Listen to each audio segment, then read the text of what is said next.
Yes. It's 6:33, and we're going to open tonight's planning board meeting with roll call. Jeff Tenley. Betty Smith. Tim Janderberg. Lee Baldwin. Al Kreider. So that's the voting designation. Does someone else come in for now? All right. Just a small note. The October 7th, 2021 minutes have a couple of issues, and once before we gave permission to the staff to work on them, and we would take care of them the next meeting. Is that all right with everybody tonight? Mm-hmm. Okay, no problem? Good. So I would love to have a motion to approve the minutes of October 28th, 2021. That was the... October 28th is today. Oh, never mind. I'm sorry. Where's the minutes? Gotta watch you. What is the short meeting we had? 14. Thank you. Meeting to approve the October So 14th. moved. Second. And we have a motion and a second. Are there any issues that anybody wants to bring up? Hearing none, all those in favor say aye. Aye. Motion carries. 4 and 1 abstention. I just missed the eye, that's all. What? I just missed seeing eye, unless you're abstaining. You're abstained? No. So 4 to 1. Okay. Thank you. All right, agenda. So, did everybody get a look at the Conservation Commission? I think it came in today online. So that's kind of new. I just want to mention it, that you can look at it. It references the 2014 Northwood Hazardous Mitigation Plan. If anyone wants to see that, the town has one. They could come in and take a look at it, if that's all right. It just references it, so you might have some interest in it. So that's the way to deal with that, I think, is to come in and take a look at it if you want. Yeah, and just a quick point of clarification on that. The letter does reference the 2014 plan. There is a subsequent version of that plan. It was updated and adopted again in 2020. And those plans are updated every 5 years. So there is a more current one, but there should be a similar map to the one they reference included in the current draft. Any questions on that? All right, so on the agenda, we have a conceptual consultation first with Harding Metals.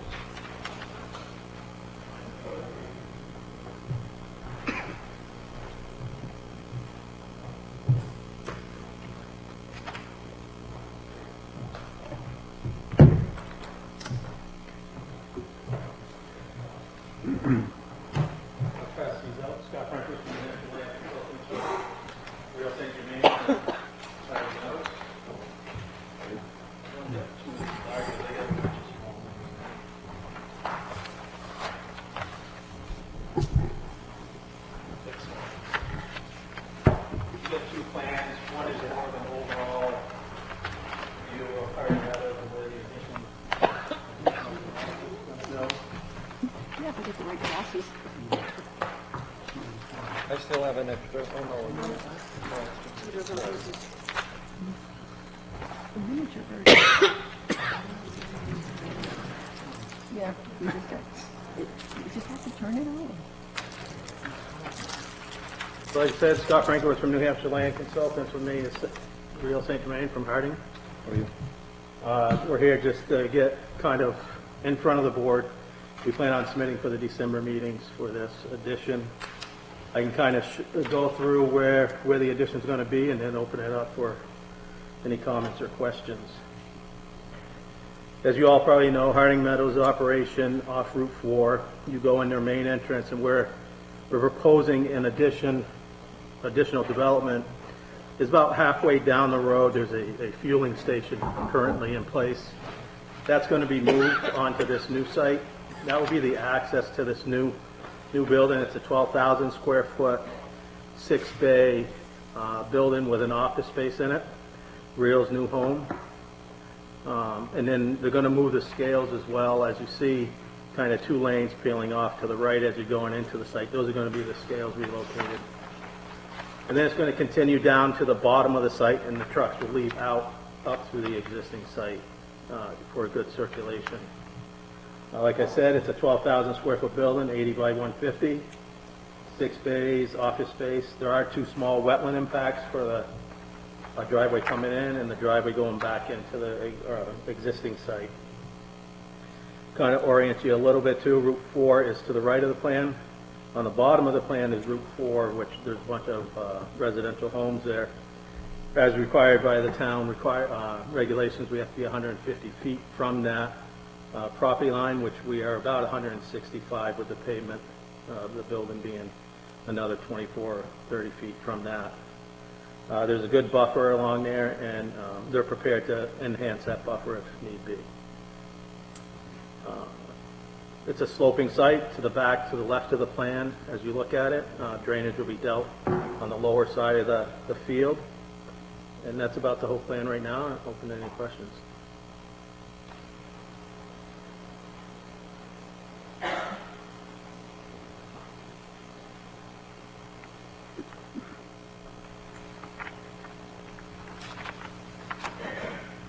Is there anything else right there right now? I was going to look on the, No, it's a vacant lot right now.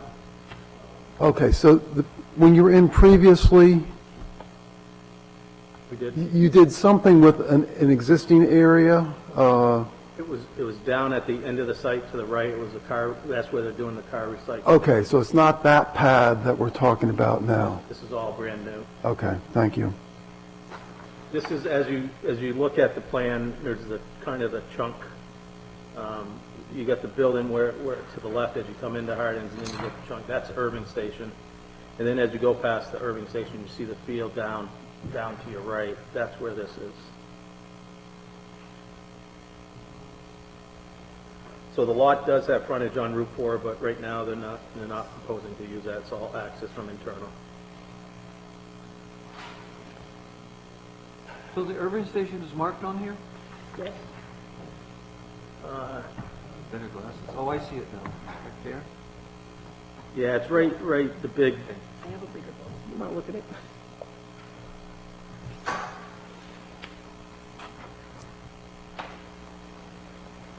And that long building to the right is the building that exists now, that like garage thing? yes. It's the current maintenance facility, It's what? the maintenance facility right now for Harding Metals.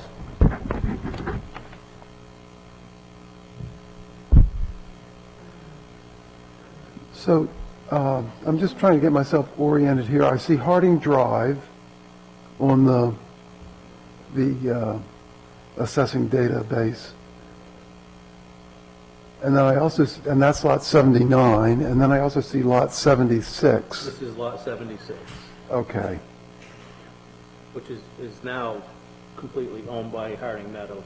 It used to be separate ownerships, now it's completely owned by. okay. Okay, and then which lot is Irving? I don't have it. Is that 77? Oh, okay. Yes. Okay. Oh, so you completely circled them now. I believe they sold them that piece, right? Correct. It was owned by the owners, and they sold it to Harding Metals in the last few weeks. No, the Irving piece. Oh, correct. Yeah, we did own that in the past. Correct. Yeah, okay. Okay, I'm oriented now. And then your lot 79 also extends out through the back to 78, or is that not yours? Or where's 70? 79, and then 78 is immediately south of it. Yeah, We own- that, that's, This lot extends all the way back to the butters on Mountain Road. yeah, that, 76 extends all the way. 76 or 78, I'm not sure which, but yeah, okay. Okay, so you got a lot of space there. Did you say what the building is going to be used for? It's going to be a new maintenance facility. Maintenance? Correct.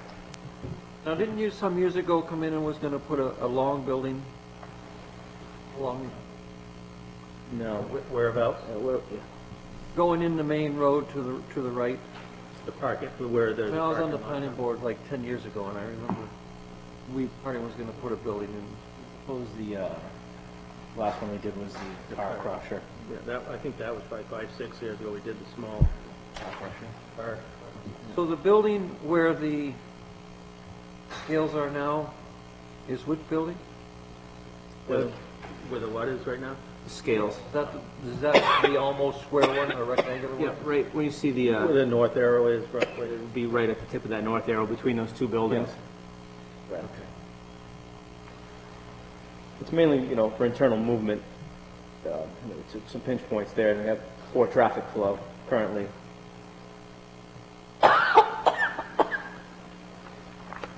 So if we approve this, in the end, will you keep metals up like they are now for 20 years? We'll do our best.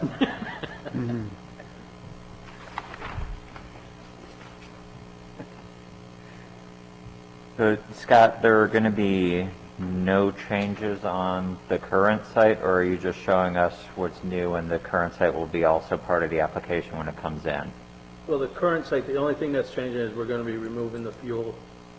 There's a couple diesel fueling, kind of where that road takes off of Harding, what is it, Harding Way, Harding Drive. Harding Drive, correct.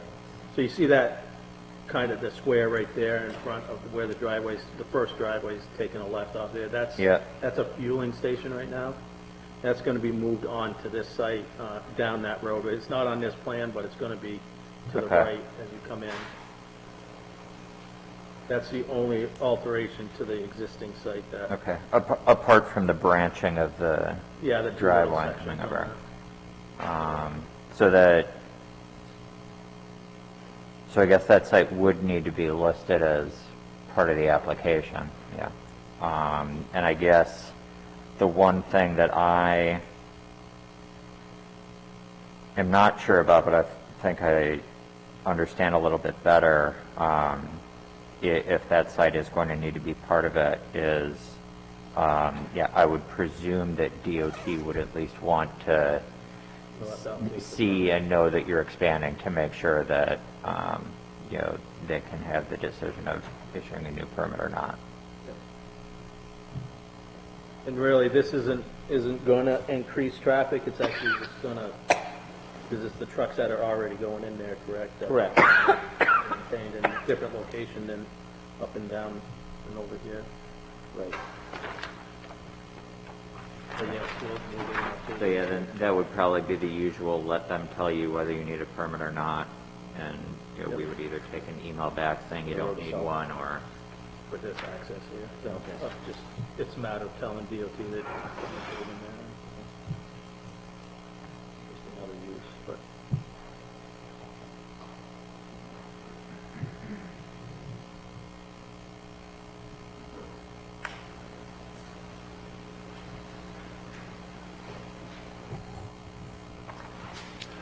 It goes in Hayes that now, right? They haven't hit it, they hit it once this year, but it's due to be done again. They haven't shown up yet, so I doubt Will they'll that show. still be done on what's the area that's left other than wetlands? We will, yeah, we'll hay in front of the building to Route 4. Yeah. Yeah, and around the sides, correct. Yep. So the proposed landscaping, I see 2 areas. When you come back, you'll tell us what your proposal is there? Yeah, we'll have a full application with everything meeting the site regulations. I'm sorry, did I interrupt you, Hal? I was just going to ask where are the current truck scales? Right between the two buildings, if you're looking right where the north-south indicator is, the arrow, it almost points directly to where they would be between those two existing buildings. You follow the driveway straight in off Route 4, straight down, Yes. Straight down the driveway. between those two buildings. Oh, I see. So the building that's Yeah. almost a square, not quite, and it's on the left-hand side, the length of the building, really.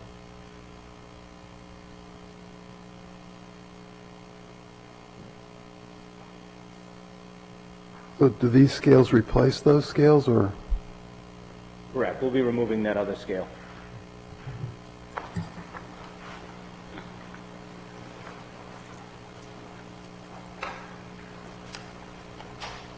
Are the, I'm sorry. Go ahead, you go. Are the wetlands on here, are they already been delineated Yes. by a soil scientist or? Yeah. Yeah. Dave and Bert, Private Rock Environmental, delineated them and we located them. Okay. Everybody located them. If I'm reading this right, you're going to have two scales now? One Correct. going, one coming? Exactly. Boy, that will be really nice. It'll be good for internal movement. It's just, it's that pinch point down there just ties that whole yard up. Yeah. Long time coming, so hopefully. Had to wait for your big trucks a number of times. Yeah, that's, it's no fun. You see people turn around because of it. Yeah. All right, board, any more questions, concerns? Okay. Thank you very much for coming in. Thank you. Thank you very much. We look forward to seeing you. What, December you thought? December you thought you'd be in with the other plans? Yeah, it was meant for December 1st. All right. Excellent. Thank you very much. Thank you. Thanks, Scott. Take care.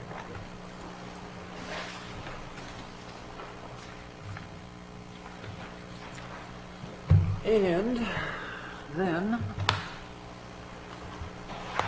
continue case 21-4 and 21-4 sub, Chestnut and Cape. Good evening. How are you doing? I think you were sick last time. Doing well, yeah, we're getting back. Good, good to hear. Neil Raposa, I'm with Civil Consultants, here on behalf of Chestnut and Cape. Jeff Oliva has normally been presenting here, but he had a conflict, so you guys get me tonight. We have been working with James and Linda to shore up the final questions that we had with the site.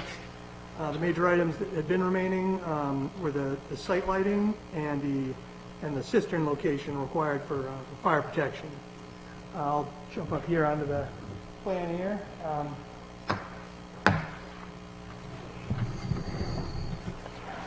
So what we've gone through and done is designed and located cisterns up near the entrance here, and that was working with the fire department and determining what kind of volume they wanted. They prefer here, and the location on the existing road, so they could be utilized by the fire department for the surrounding homes, and not just the proposed development. And the lighting portion of it.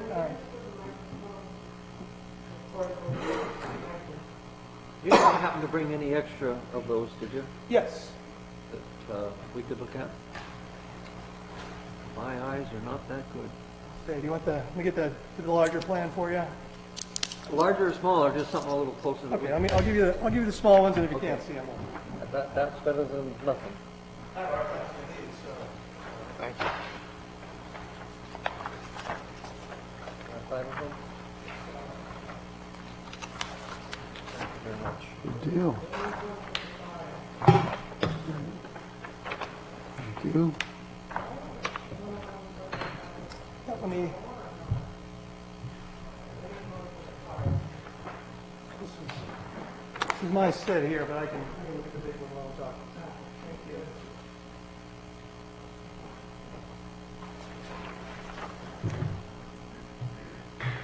See here, that was the major change to this plan from the last one that you guys have seen.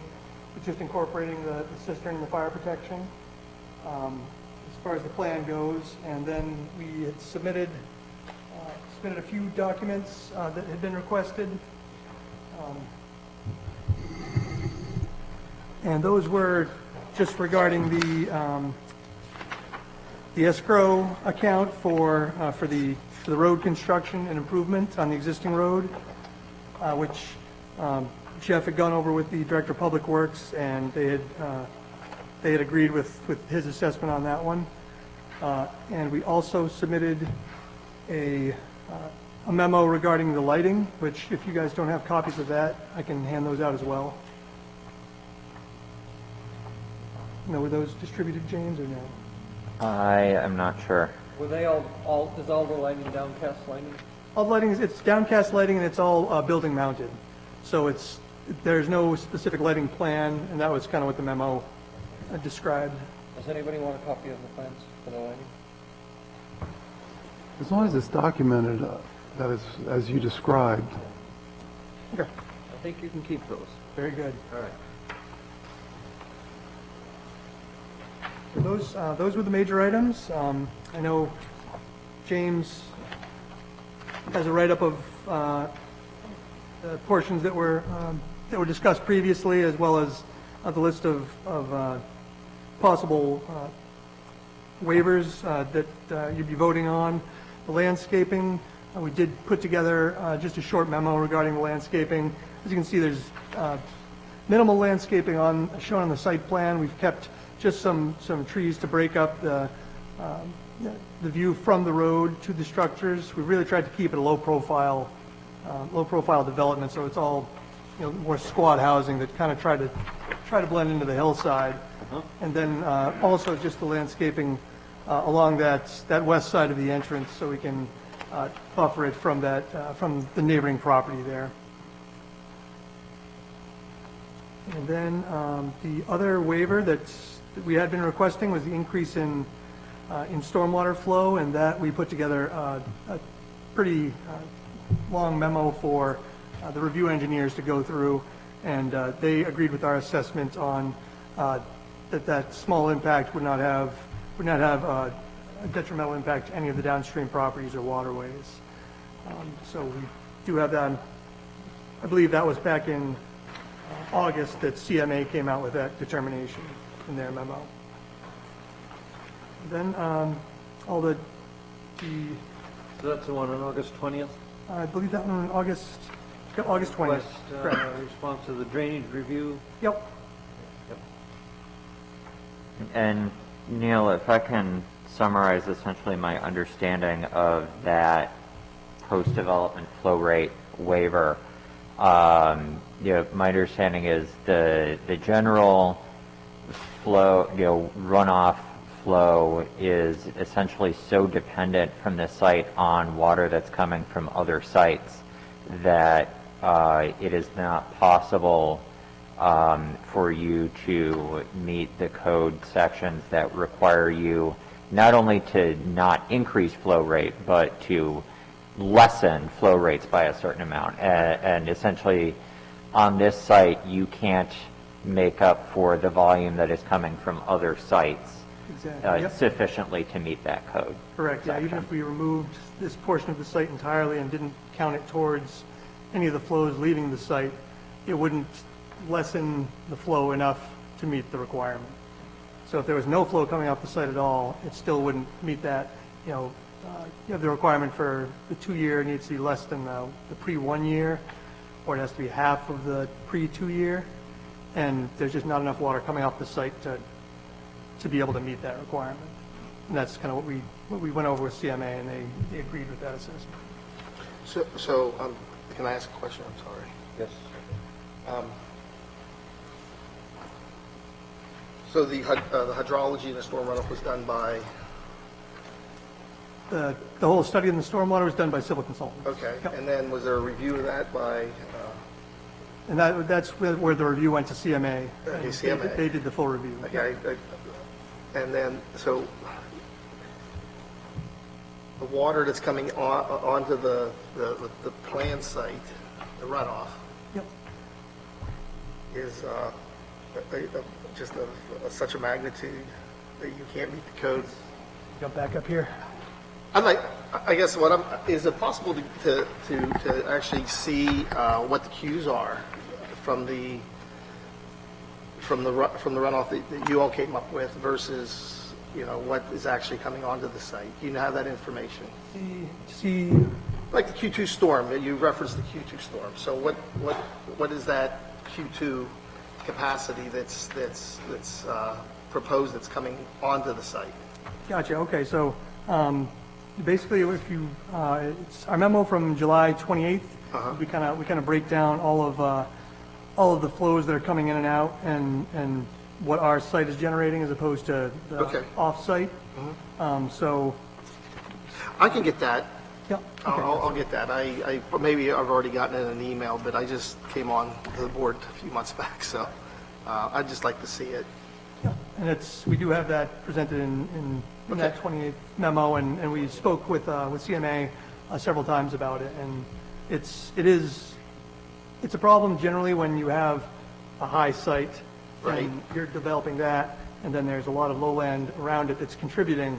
Right. And you just, if the requirement is you have to lessen the amount of flow exiting the site, it's impossible if you're taking in everything that you're required to. It's just impossible to make your site change enough to, like, you could take it right out of the equation, and that's it. So, I understand. yeah. All right, thank you. That's from CMA. Did you want to look at it real quick? Yeah, please. Yeah, so Yes. there was quite a few public comments about it, so maybe you should address it a little bit more specifically.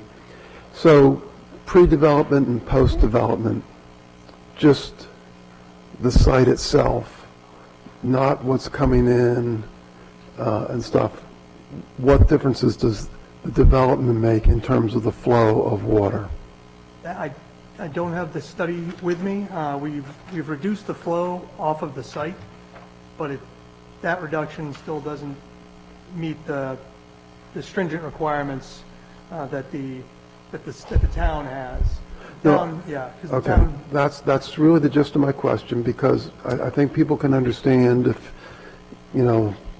there's a requirement that makes it difficult because of you're dealt, essentially the cards you're dealt, that's fine. But in terms of just what you've done on the site for the flow coming, for what you can control, what kind of reductions are you getting just in what you can control yourself? Gotcha, and that I don't have that whole study in front of me. I only had the portion that we addressed with CMA there. I think people are looking for reassurances, that, okay, we understand you can't do what the requirement is, but is your at least intent in the right direction and of similar quantity, so to speak? Of course, yeah, and that's always the goal when we're trying to design the sites like this, especially this one, which is the reason we've located multiple BMPs around the site to make sure that we're controlling and lowering that flow and getting it to the pre-development conditions for all sections kind of coming off the development. And that's one of the things that DES pushes for as well. When we go through to get the alteration of terrain permit, is they always want to review that and make sure there's no area that's downstream of the development is getting it's getting more flow than it was prior to the development. So Yeah, I understand that, but what the folks have talked about and are concerned about is some assurances that this isn't making the situation worse. Yep. We understand that you can't control what's coming in, and so on, but for what you can control, what kind of reductions are expected? Is that the data that you don't have? I don't have the individual ones, no. I only brought the latest findings from CMA in our memo. Can I ask another question, please? Those would all be in the previous stormwater management reports that were submitted. Yeah, I'll take a look at that report. So is it that you don't have enough area to handle the total queue that's coming through the site with the additional runoff and to actually deal with it? No, like I said, if we took this whole thing Right. and just said it never existed, the flow going to this portion, we couldn't impact those enough to meet the requirements of the town to To reduce it. flow by half and half flow by half. All right, I see. We're impacting an area that's so small in the watershed, we can't make that. It does meet the state requirement, because the state requirement gives you, the options instead of, they say or instead of and. So we're able to meet the volume reduction because we're taking all that flow in there and we're getting into infiltration basins. Right. And we're essentially recharging the groundwater. But you can't do one or the other for the town. they want you to try and do both, so.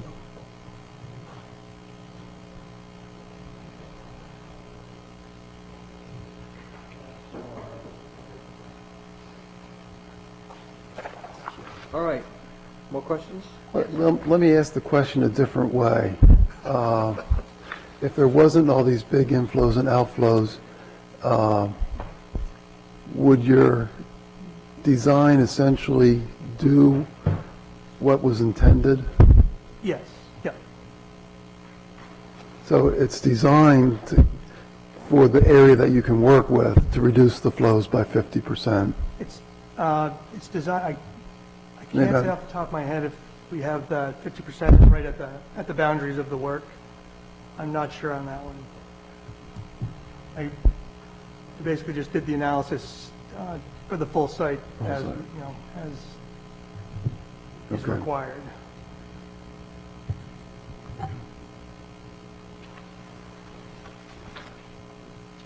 More questions?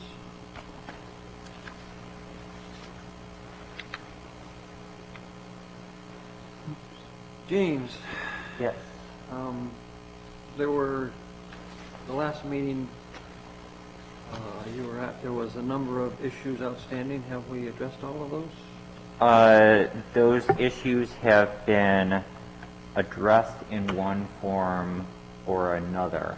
And I think that you have some decisions to make as to whether the way they have been addressed is acceptable to all of you. So, site lighting was something that was outstanding. There was not a lighting sheet in the plan set. The applicant has provided a lighting memo. As Mr. Raposo said, that memo describes the lighting. It's all going to be building mounted. There will be no pole mounted lighting. And they show, you know, where on each building the building mounted lighting will be affixed. They say it's all going to be downcast. So I think if the board is amenable to accepting that memo as sufficient, you know, to cover the purposes of a lighting plan, you have that ability. If you want to be really formal about it, you could also decide, you know, that you think a waiver is necessary to accept that in lieu of a lighting plan, which you would also have the authority to do. But I think as it stands, you could accept that lighting memo as the lighting plan, which would satisfy that issue. A second item that was outstanding was the fire cistern. That has been added to the plan set. It is in the immediate vicinity of the westernmost driveway. And as Mr. Raposo said, that location was discussed with the fire department. I reached out to the building inspector this morning, and we feel that placement of a cistern in that location is a structure, and it is in the setback, so it would need relief from the ZBA. But we also understand that, you know, it sounds like there are very persuasive reasons for why it should be there. So when I provided you with these conditions of approval, it was with the assumption that in this case, a variance to permit that cistern in the location where it is depicted could be something that is done as a condition of approval, so that we can move this application along. And obviously, if for some reason the ZBA were to deny that variance, then the applicant would need to come back and show that cistern in another compliant location. Did you say DBA or Z? I said ZBA. ZBA, Zoning Board of Adjustment. Yeah. So those two issues. And then, as Mr. Raposo said, there is the existing waiver request for the flow rates. And then there is the new waiver request for the landscaping.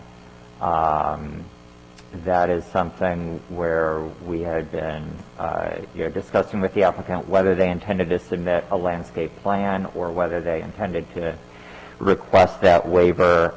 The waiver as it was submitted was described as a waiver to allow, quote, limited landscaping for the project, but it didn't include code sections. So I am interpreting that as a request to waive two separate sections. The first being Roman numeral 7A 5R, which is the one in the plan set that specifically requires submission of a landscape plan. And the second section would be Roman numeral 9K1, major site plan landscaping requirements. So you're simultaneously requesting a waiver to have to submit the plan that shows landscaping and to review under the section that would you require specific landscaped criteria. So I think the fact that all of those waivers have been or additional information have been provided and requested addresses the outstanding issues if they were all to be approved, which is your decision point. If any of those waivers were to be denied, then we would be looking at a situation where we would need a redesign to provide some of that information that you deemed necessary.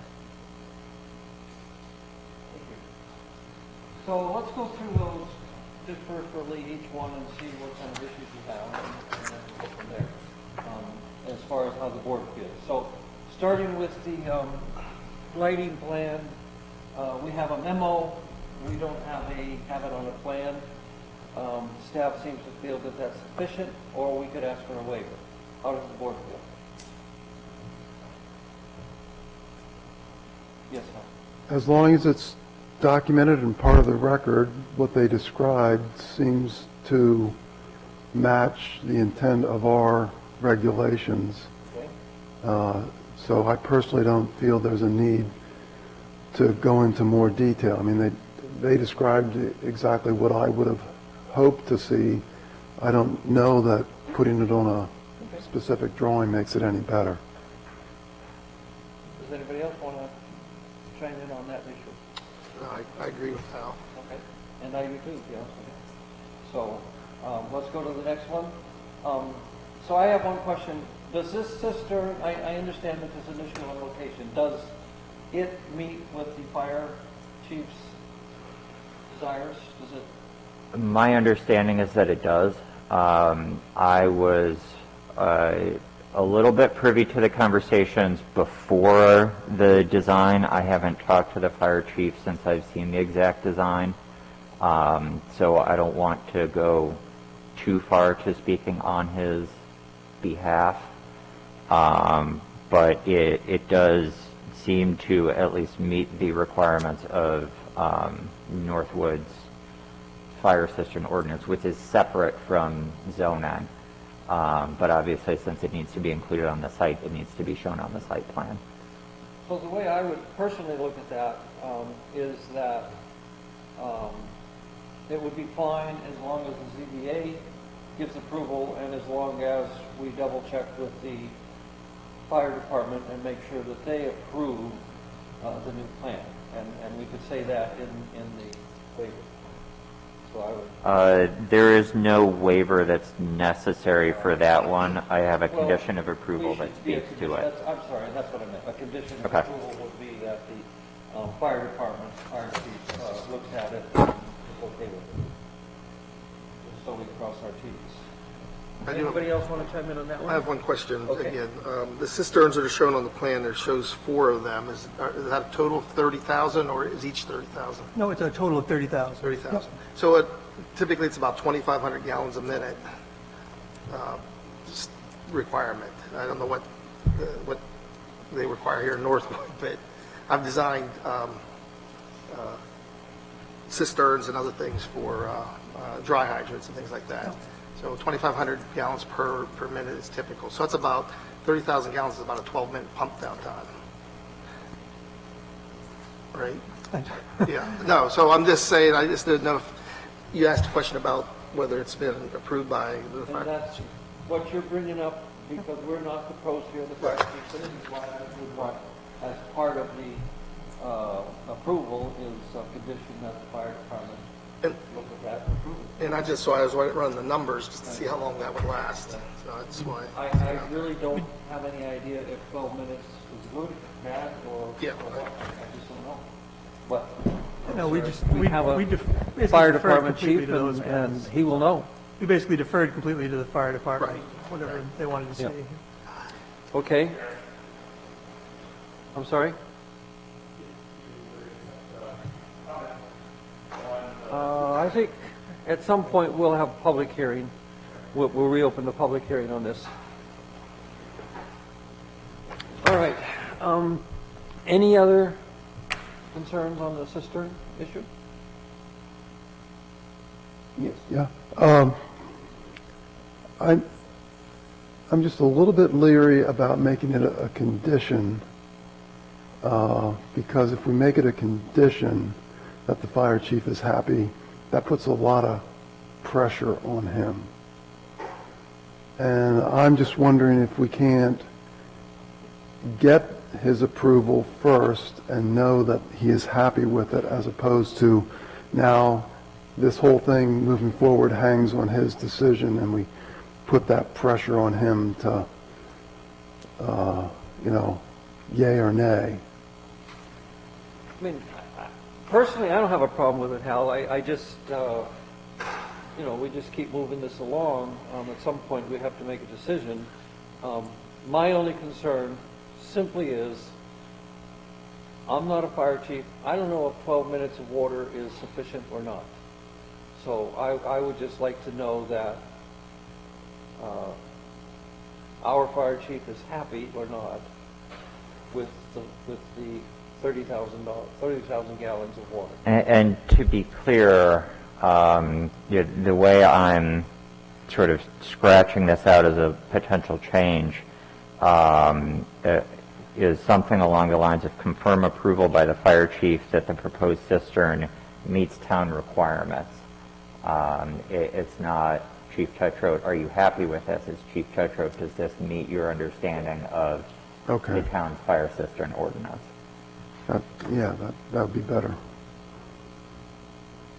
And I understand it's a cistern, and so you're looking at inflow, but not knowing what the rate of inflow is there. I mean, I know it's a Canton fine sandy loam, so it's good for drainage. But, during, thing going through my head is like during dry conditions, with the cisterns and stuff.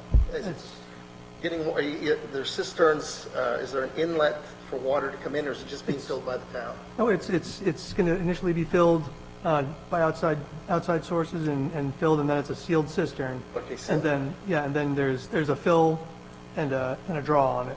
Right. And so it'll be periodically checked and maintained, and Right. by the fire department will be making sure that it has water in it. It has water in it. And So then if there it is- doesn't, then the association will fill that with their water. All right. Because I have seen somewhere there's some perforations where it allows some water to flow in up to a certain elevation. Oh, yeah, no, this one, it's not going to have that Okay. ability with this. All right, thank you. Any other questions on the cistern? Flow rate. Any questions on the flow rate? Any suggestions? Any desires? Landscaping.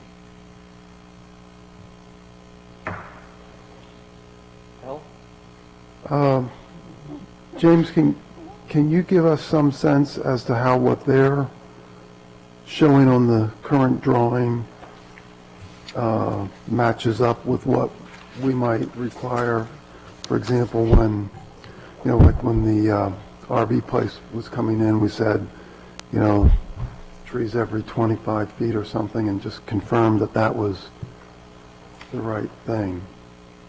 So, Let me just, can you think, I'm willing to accept this as a, quote, landscape design if it's reasonably close to what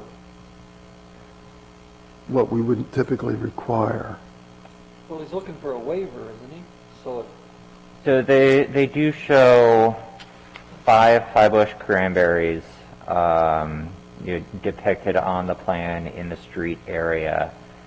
The high bush cranberries in my yard are definitely bushy and not tree-like, so I would say that those don't probably fall under the street tree requirements that would be waived if you grant the waiver as I've interpreted it.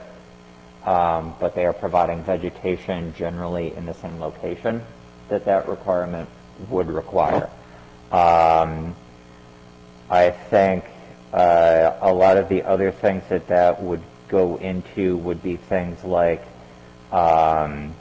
landscaping within parking areas that I don't think is a particular issue for concern on this one, since it's all private driveways. There is not a large shared parking area.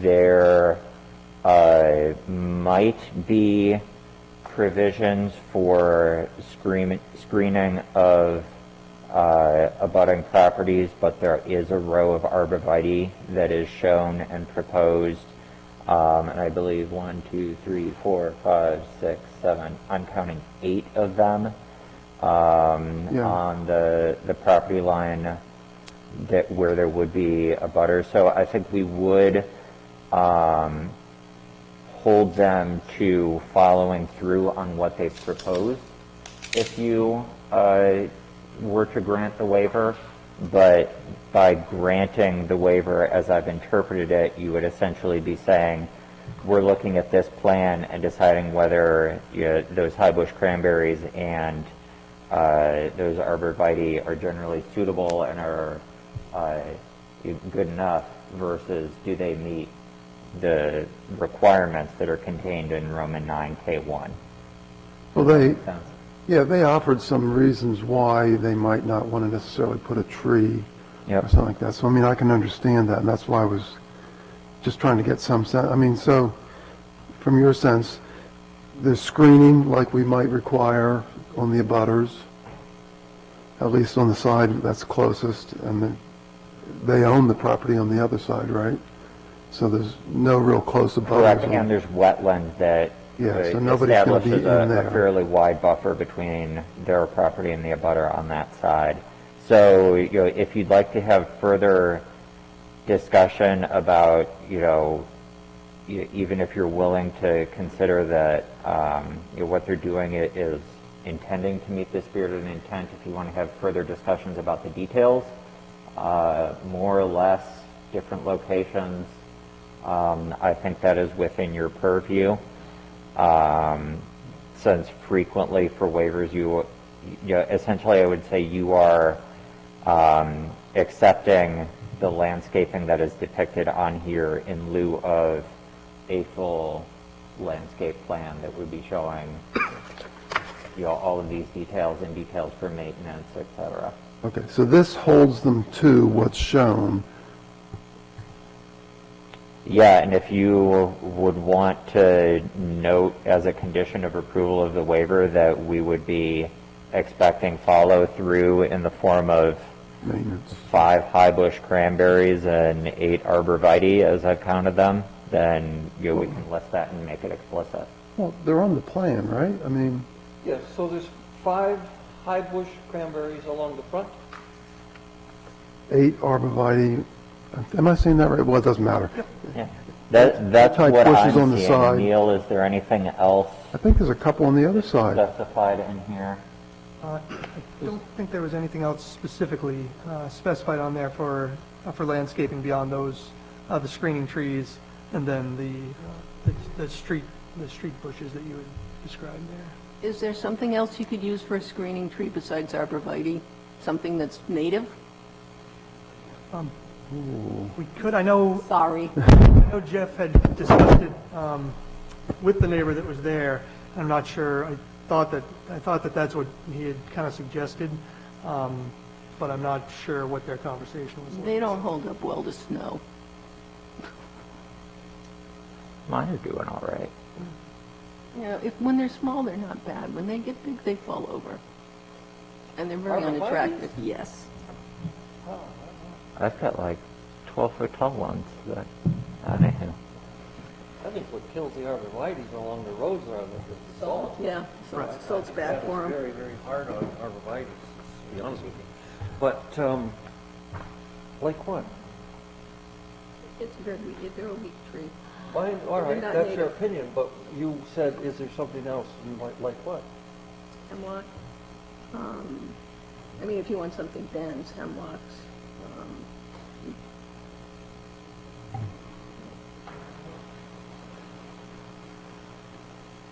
I mean, I'm happy with arborvitaes, I mean, they're, I can think of lots of deciduous ones, but that's not what you want for screening. If you would want some flexibility too, you could simply specify the location and number and leave the species to be determined.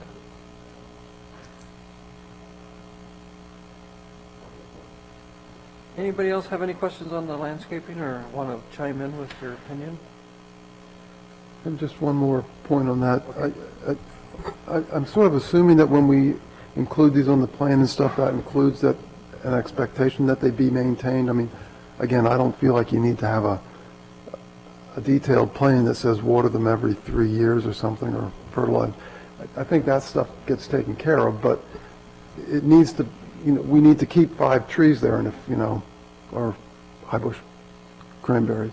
I'd hate to see that, if one gets damaged or dead, that it gets replaced also, that this is, ongoing, not just at the start. Yeah, I think the landscape maintenance plan would frequently have the details for, how that would be inspected, when it would be replaced, etc. So again, if you would want to, if you were amenable to approving that waiver, have a comment to the effect of not only are we expecting follow-through, but we would also expect, ongoing reasonable Upkeep and- maintenance yeah. and upkeep of these by the association. I think that would at least record that expectation in the notice of decision. That would be, for me, that would be suitable. I don't think we need a formal plan like we have required on others. Okay. But that's my opinion. It'd be good for me too. So,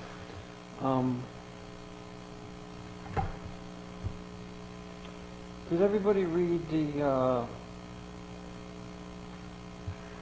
thing that Hal was looking for a synopsis of the abutters discussion, whether it would be letters or in person in public? Did everybody read that synopsis?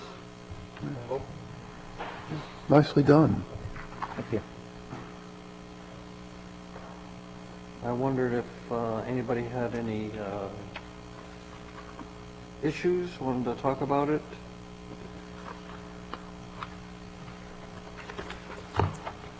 Since it was asked for.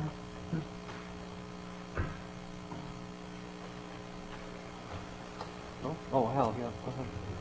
Yeah, so I'm going to just ask if I could get the opinion of other members of the board about the safety question. I have to say that I've gone out there multiple times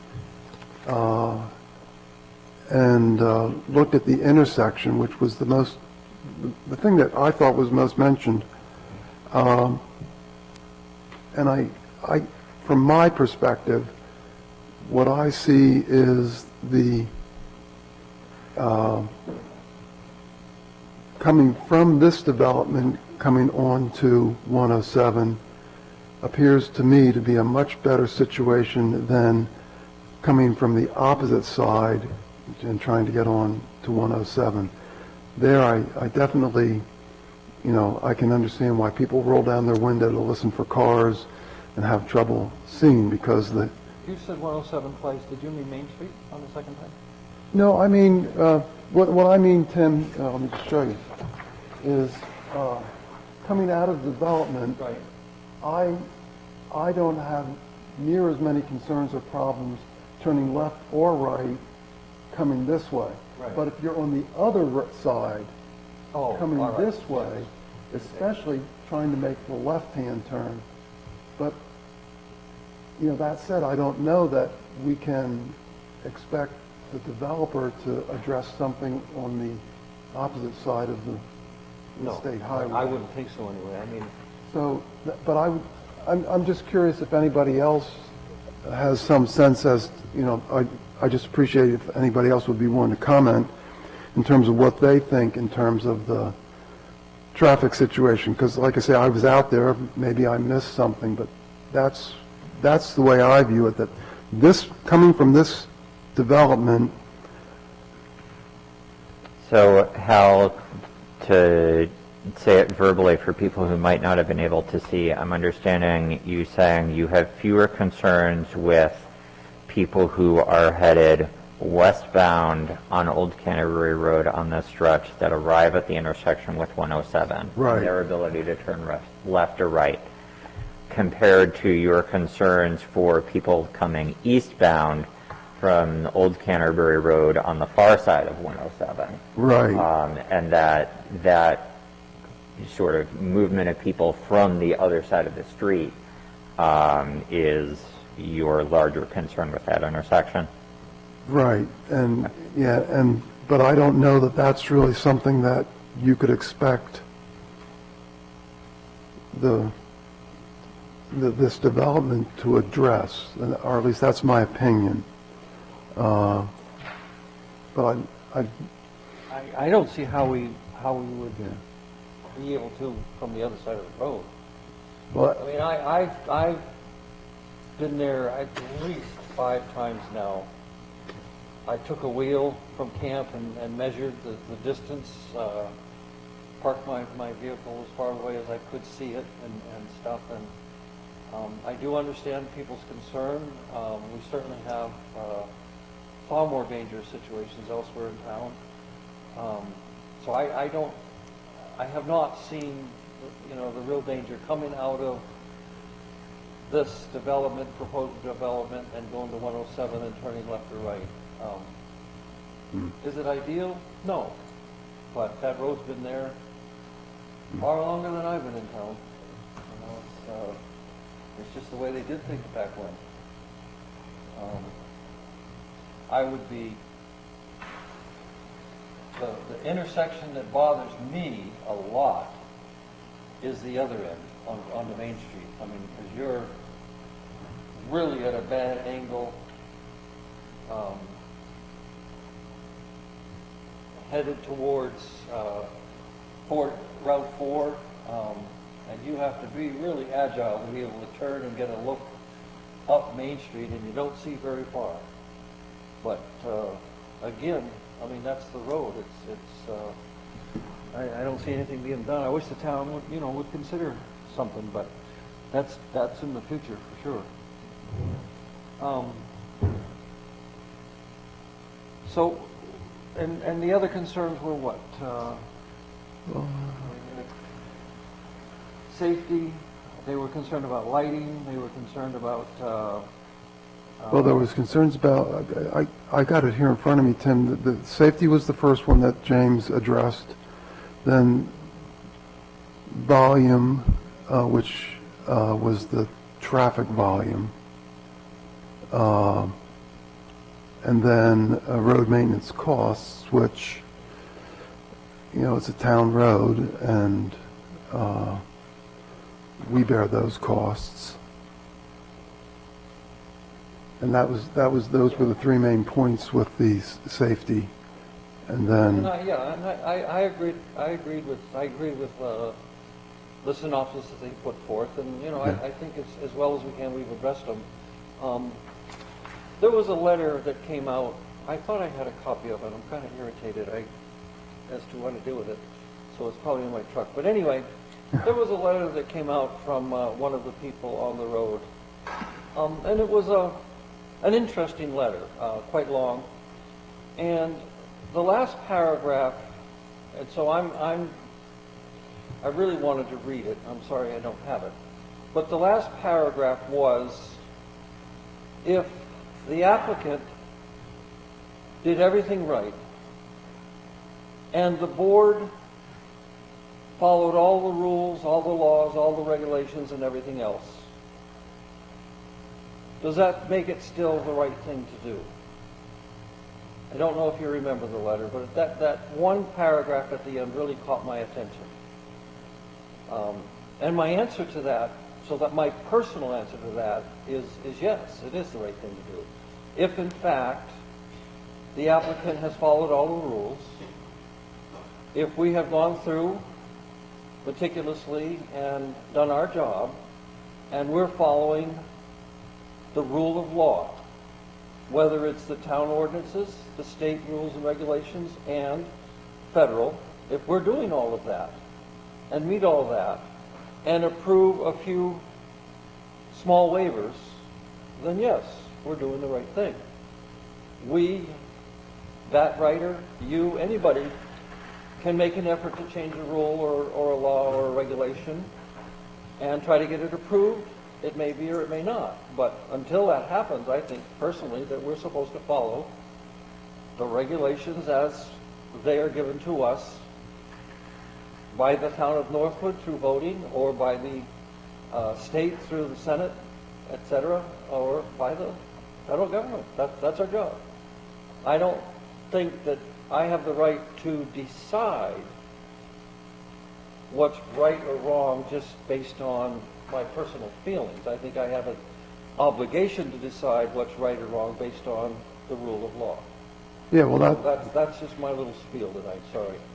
no, that's exactly why I wanted this, because I think, exactly as you said, we can't just say, oh, I don't like the way that looks, or I don't like this or that as a personal. We have to match up what they gave us against the regulations we got, and that's really, it's not just a desire, it's a requirement that we base our decisions on that. So I think you're 100% right. Well, I just, because it was in a letter, and that letter is a matter of record now, it's in this record. I just wanted to mention it, and I mean, the lady, I think it was a lady if I remember right, made some good points and stuff, but I'm going to, as long as I'm on the board, follow the rule of law. That's really what I'm going to do.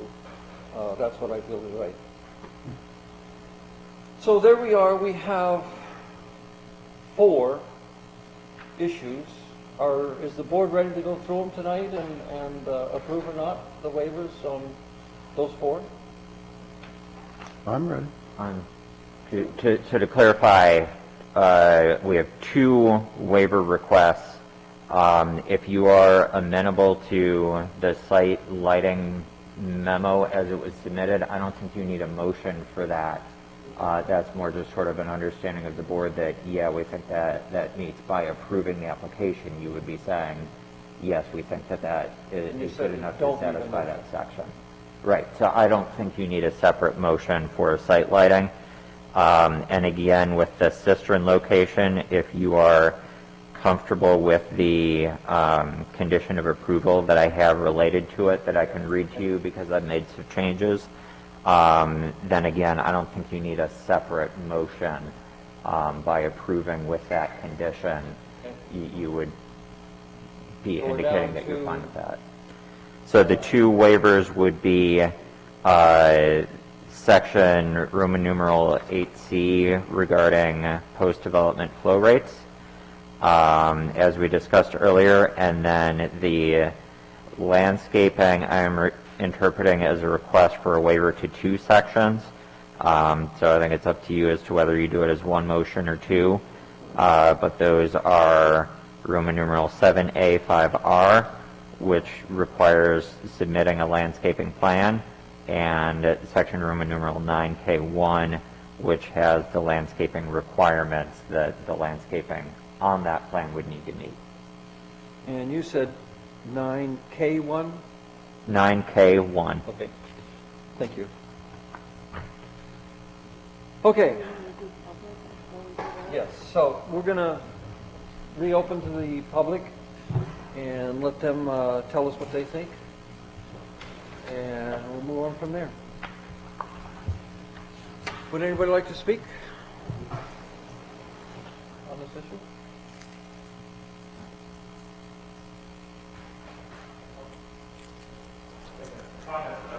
Okay.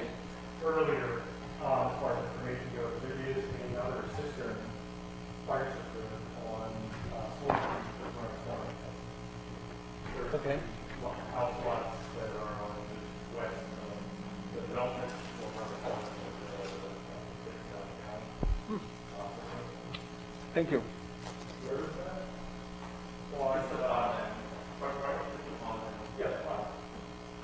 It's the fire, with the dry hydrant. Thank you. Tim? Yes. Oops, we have another one? Good. So in my conversations with the fire chief regarding that, because that is an open pond, you wanted something more reliable, and requested that 30-gallon enclosed system. So it's a combination, right? All that was a back and forth. Not easy to get clarification, but that's what we got. Thank you. Anybody else? All right, so I'm going to close public comment. Linda, can I close public comment for good, or just? How do we do that? All right, I'm closing public comment. Do we have to take a vote for that? I mean, I can't just do what I want, can I? Anybody want to look that? Good.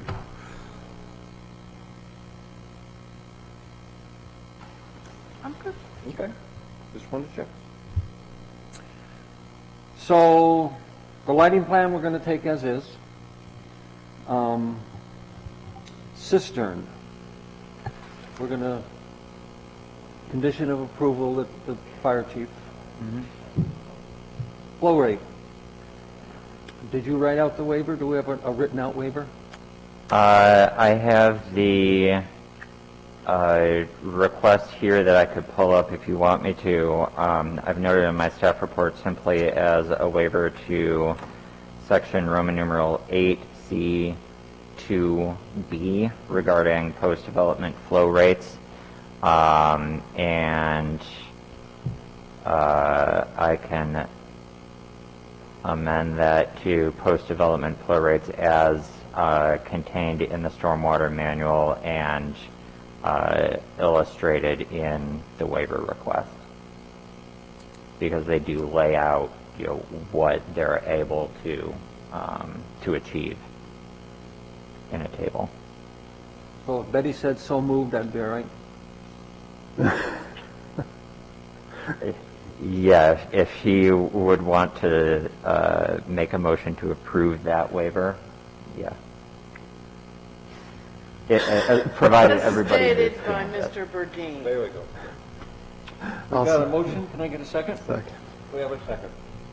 Any discussion on the waiver on the cistern? No, excuse me, flow rate.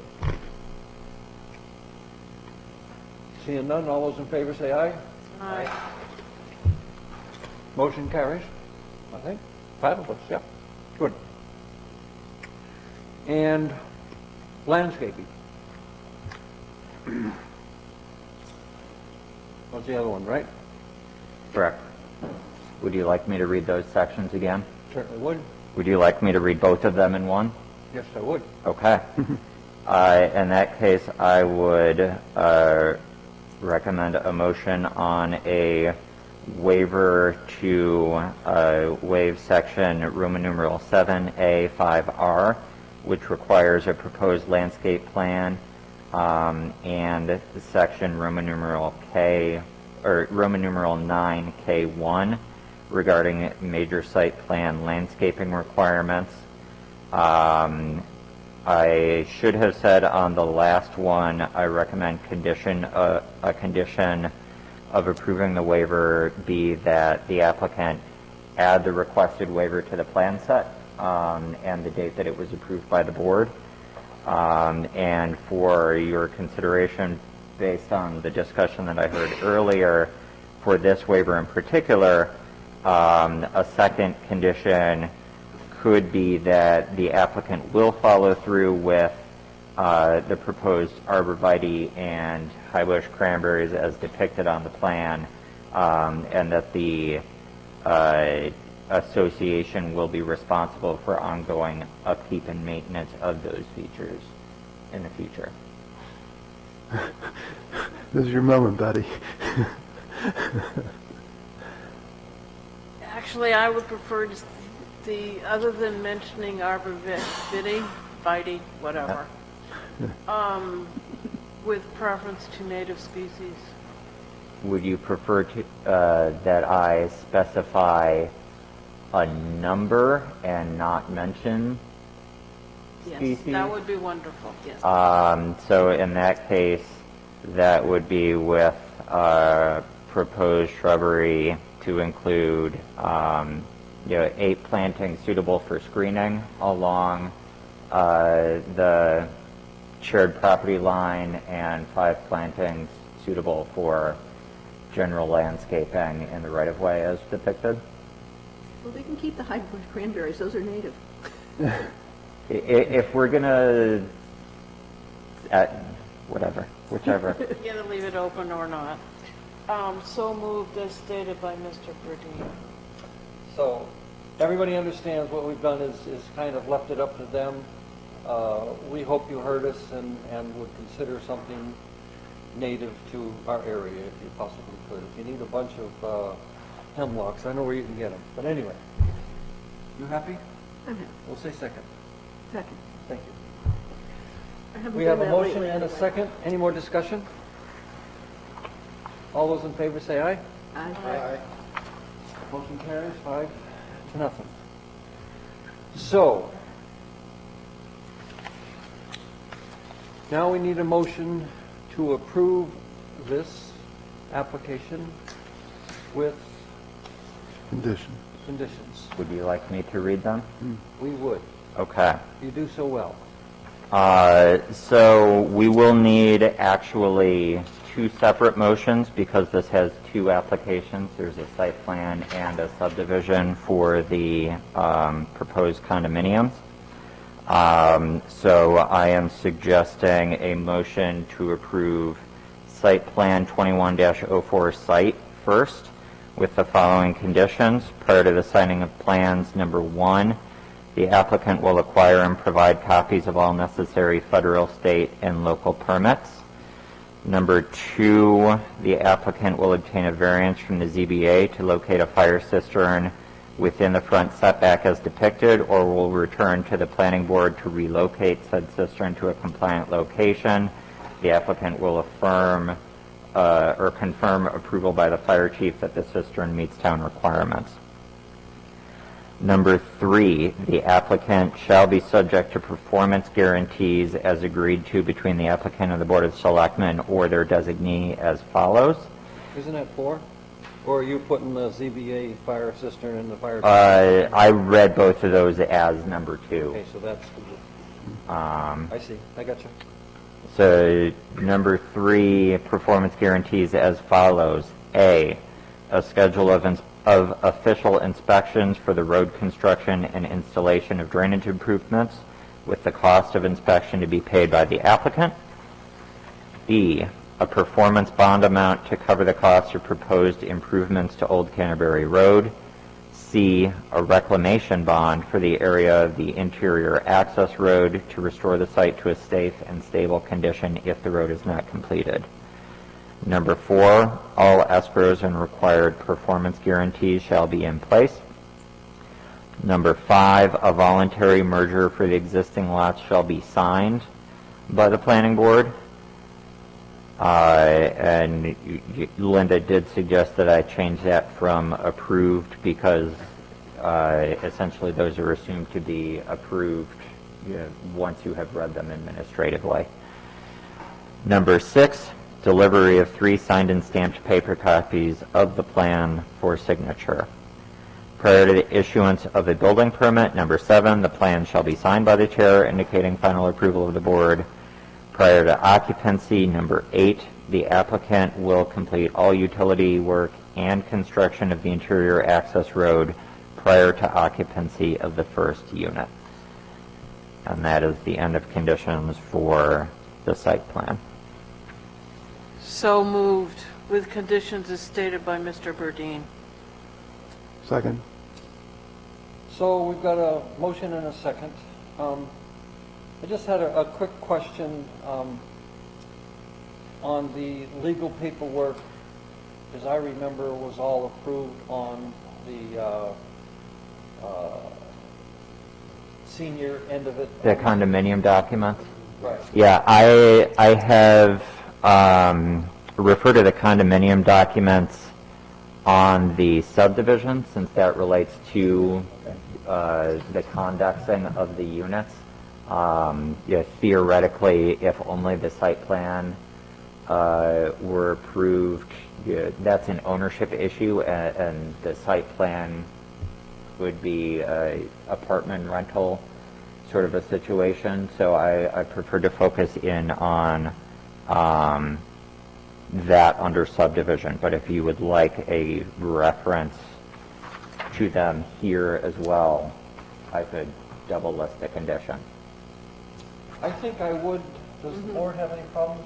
I think that was another relatively large issue with a number of people. I wasn't concerned, but I think there are some people that they could change this, and my understanding is to change this in the future, they would have to come back to the planning board. Yep.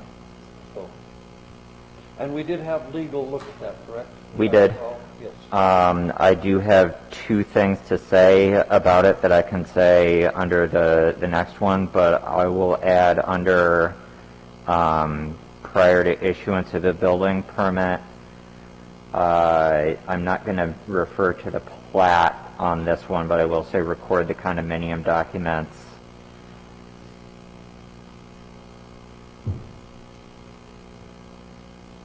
that contain the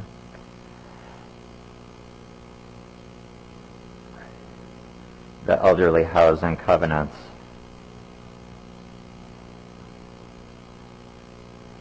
Within 1 year of this decision.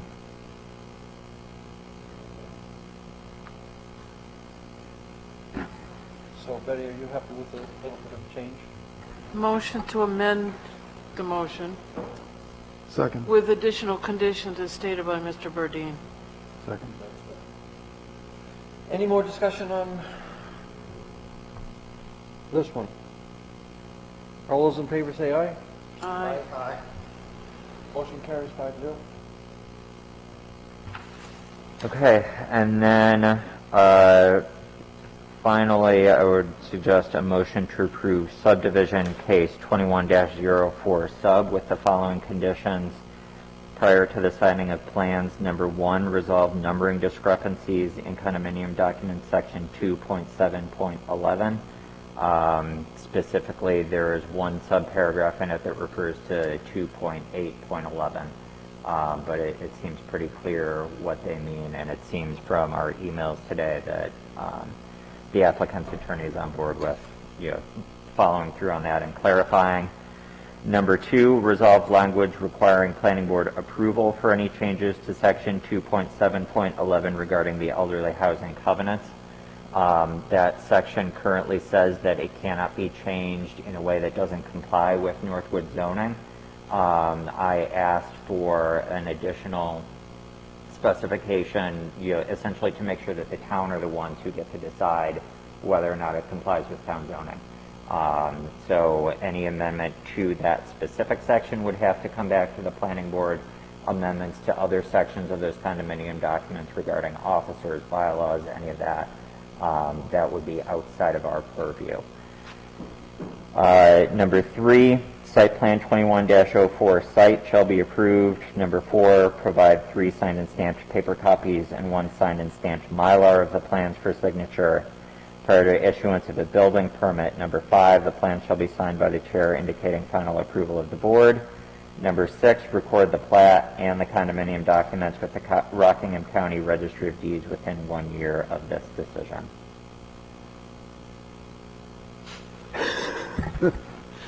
Motion to approve with conditions as stated by Mr. Burdine.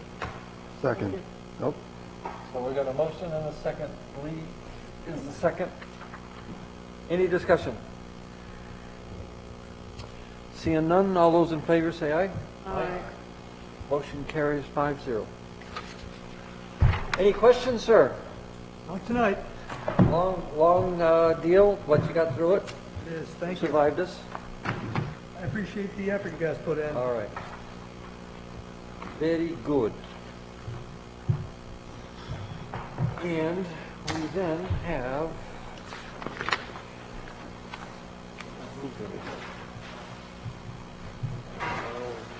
Glasses on. New case. 2116 Joseph D. Carter, Route 4 and Harmony Road. Applicant proposes to build 2 office buildings and is requesting a minimal impact review.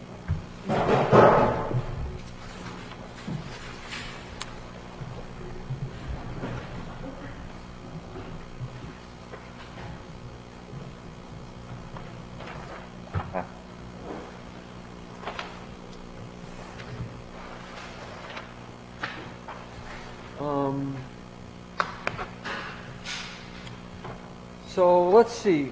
Before we get started, it's 6 minutes till. Let's have a 2-minute break, 3-minute break, or whatever. We'll be back at 8 o'clock. 6-minute break. Yeah. Getting longer. What? Keeps getting longer. I know it.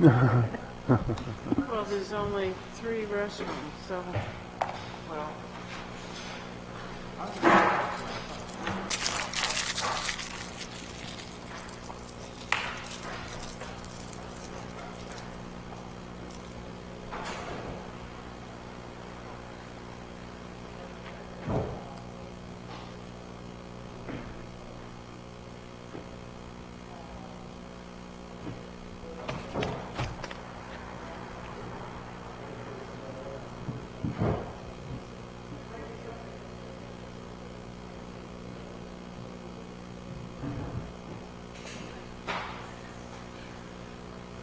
Thank you. I don't think that's ever been.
Well, I mean, this is something that, this is an area that there have been issues with for years, as far as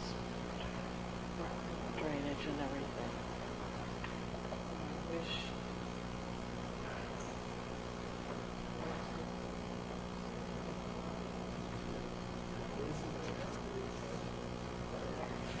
Don't we And that is the one that do anything unless they do something, because all we've got is what. Exactly, that's why. Without that.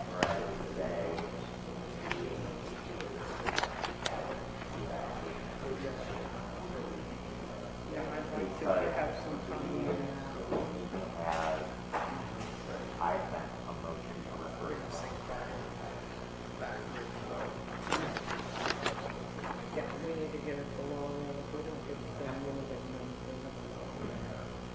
maybe I could get it between the first and whatever that, 15, I think. It'll be 2 weeks, so it would be 2 weeks.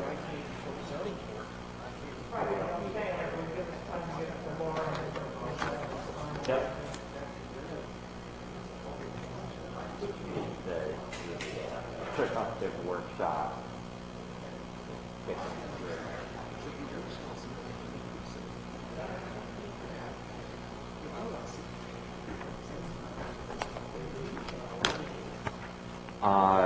Tuesday will not be good for me.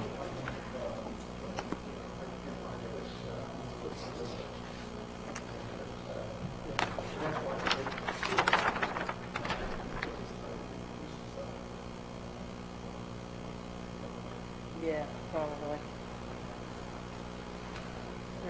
We are in a I have a standing call on Mondays at 10:30, but it's just a brief. just for future reference, we're not going to ask her So to, Monday she work. would know. You normally work Monday to Thursday, Yes. right?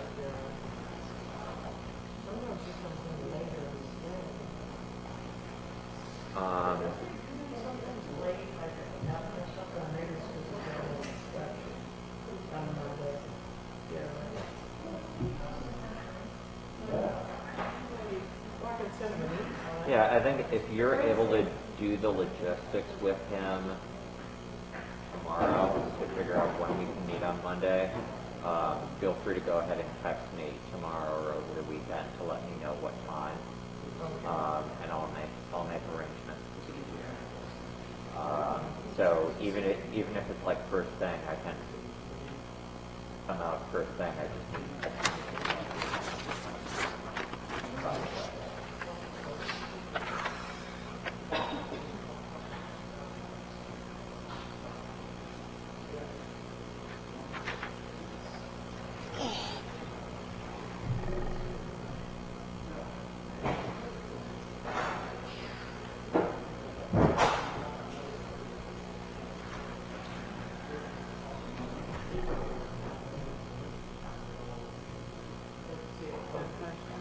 Sure. I keep going by this place Uh-huh. all the time.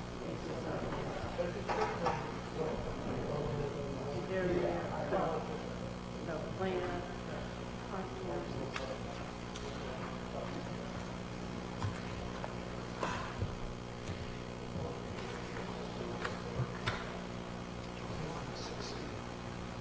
I think. Well, you made it back for 8 o'clock anyway.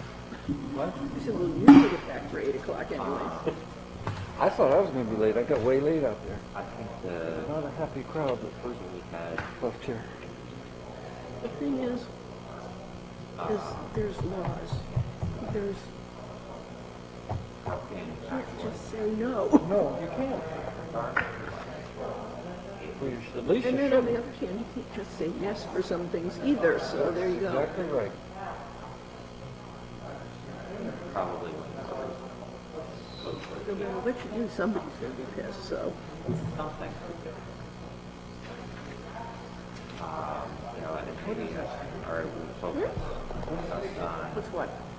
or we don't have, Which one? Looks like it's or we all the same we page. limit what we have up on, Oh, thanks. like clients will plan, everybody else will start to go. Oh, I didn't turn it over. Sorry. Did you get one? I printed mine out. I have it. Yeah, anything that comes as a PDF that I don't have to Yeah, open I up. printed out. I don't like opening I mean, the Office program so I can print out Word documents because that's just super annoying. the things are the pieces are fitting together just in a plan.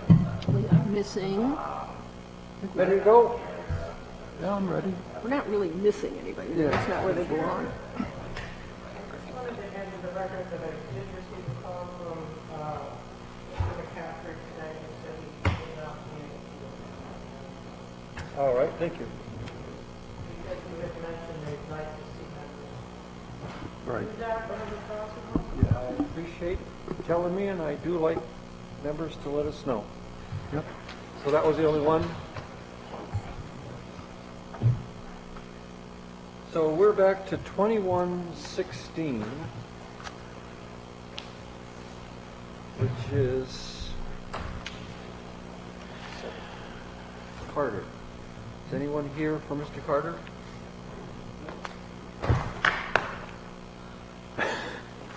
Gee, there's a surprise.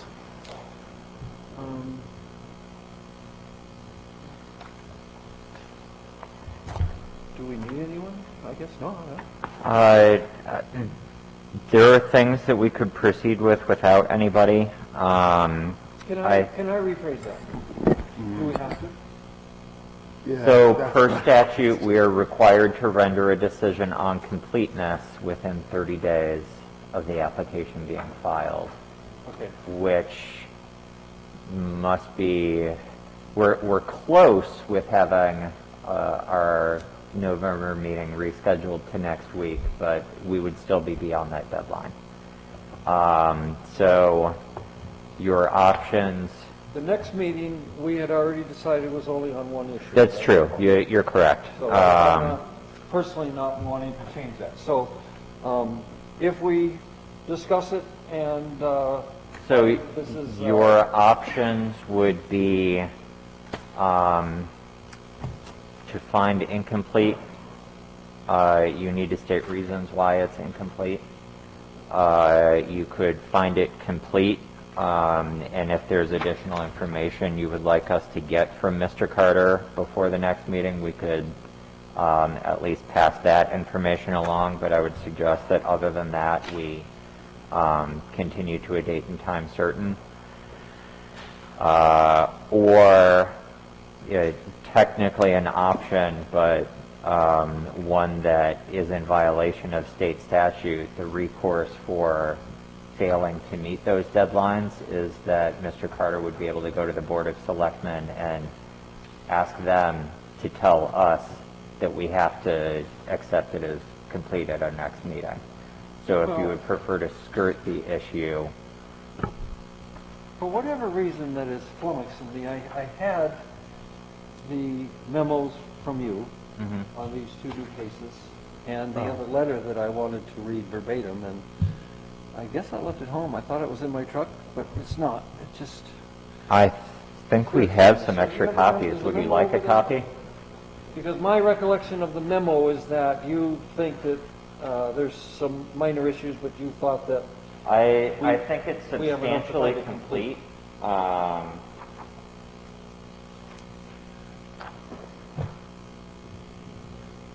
Well, if I may, it's on completeness, it says, I have some concerns, but feel the application is sufficiently complete to begin review. So we can start the discussion and then, or, So my biggest concerns are things that may require some potential redesign of the application. And I think that short of sharing my staff report with Mr. Carter again and making him aware of my concerns, that is something that, one, we can't discuss until we have accepted the application is complete. And two, I think is a most productive conversation to have with Mr. Carter in the room to be able to discuss how those changes might manifest themselves. So my recommendation would be to find the application complete. If there is any additional information that you aren't seeing that you know you want to ask for, we could pass that information along to Mr. Carter. Otherwise, I would suggest in continuing to a date and time certain after the decision on completeness. All right, so... Jim, may I ask a question of James?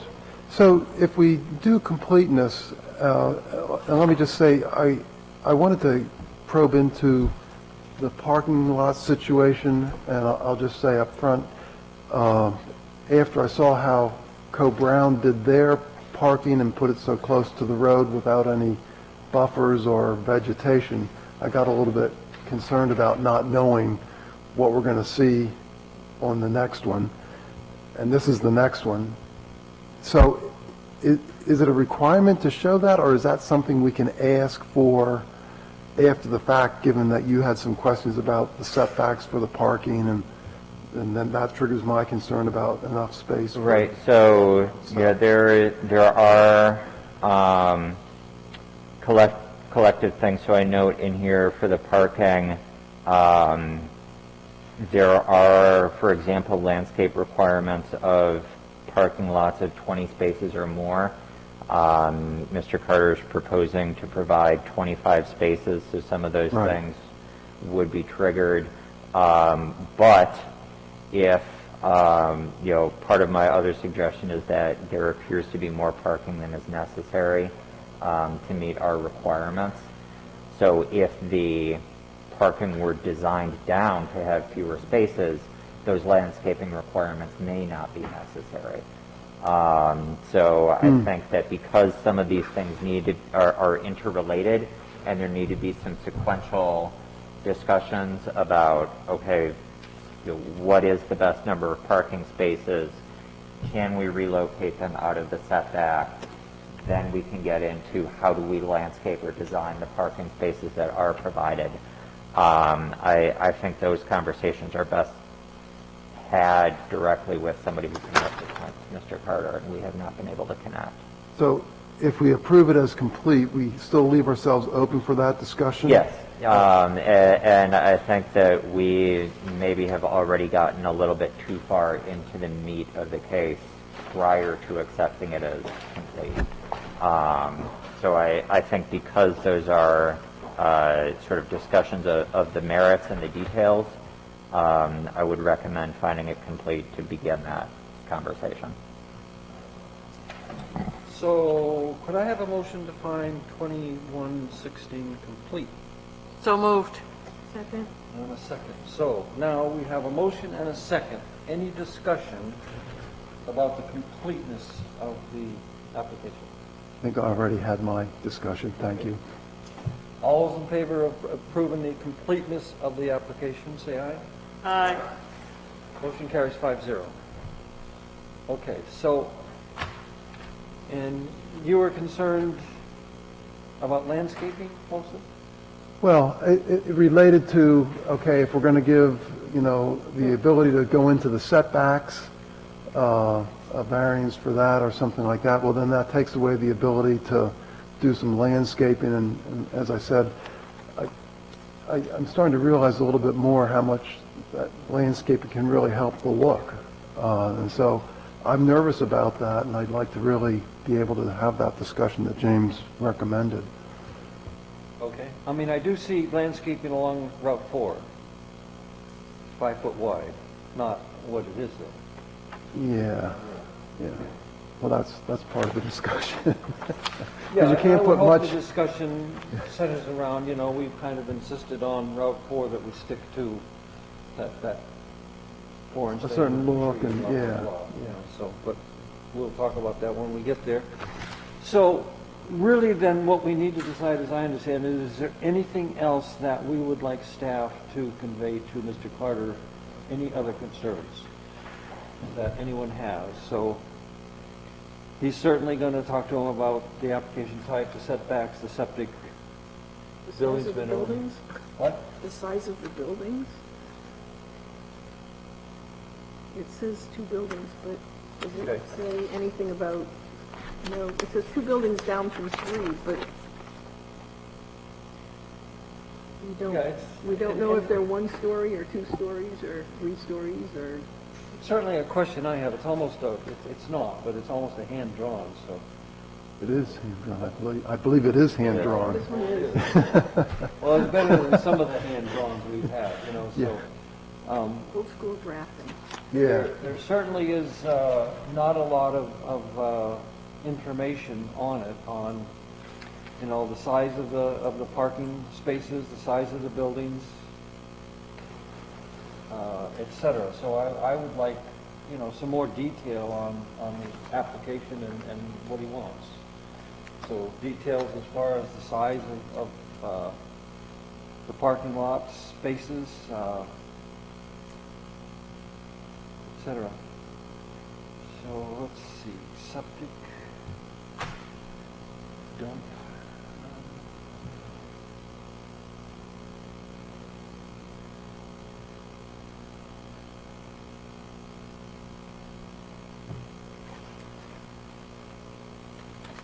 Yeah, I think, when you talked, I'm sorry, you're on septic.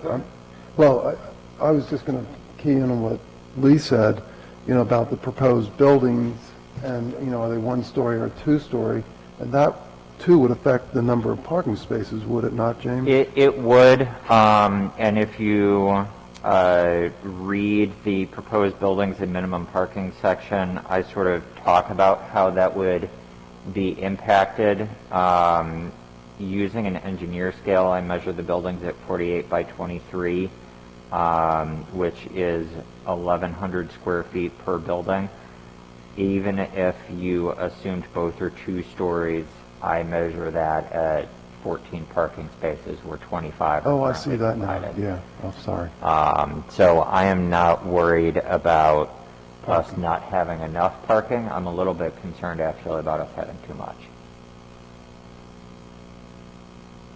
In that some of the parking areas could be used for other things.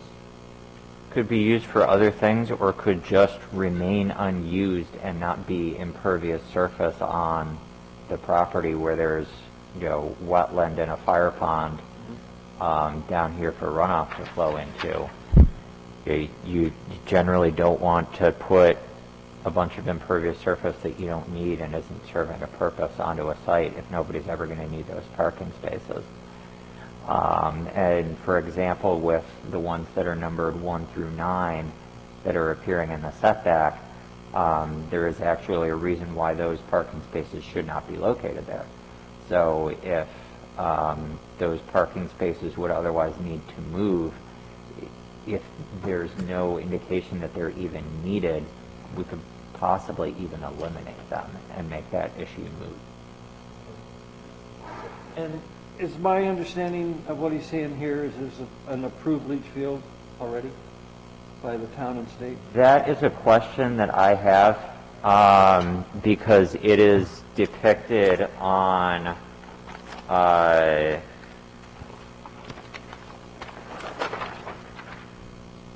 it isn't labeled as an improved leach field here, but it is depicted as the leach field area. It's depicted on the 1986 site plan that was approved. So I am a little unfamiliar as to whether or how prior approvals like that might expire when septic systems are updated, because septic is something that isn't like many zoning things where you can be pre-existing non-conforming. Septic systems are generally considered health safety things that need to be updated. You don't get non-conforming rights. So I don't know So that's 36 years. what that statement is implying, whether it was supposedly approved by the state 36 years ago or sometime since then. That's a question that I have. So we would be looking into that? Yeah.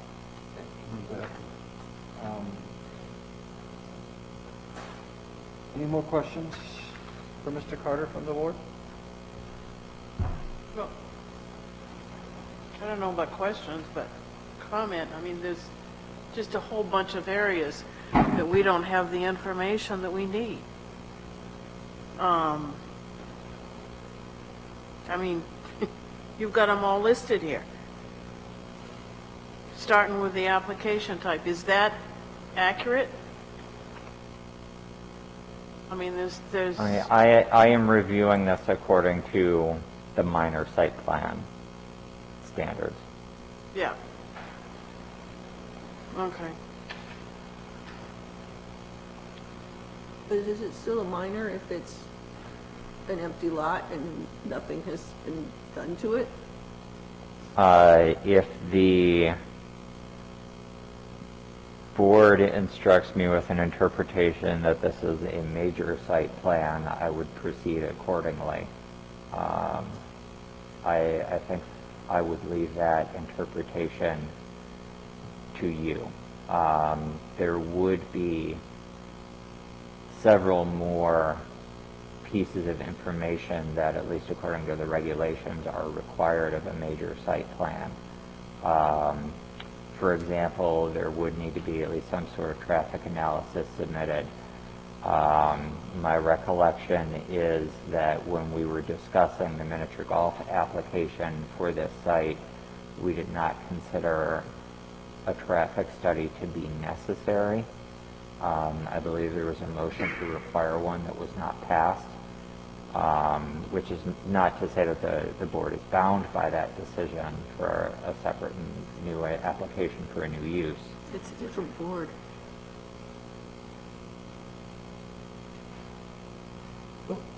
So, Excuse me, Tim. I'm sorry. Related to that, how do we handle the mini golf application as a major site, or? 'Cause to your point, I'm wondering how we handled that. I don't have the application forms in front of me, but my file on the server says Carter minor site plan for that one. So I believe we accepted it as a minor site plan.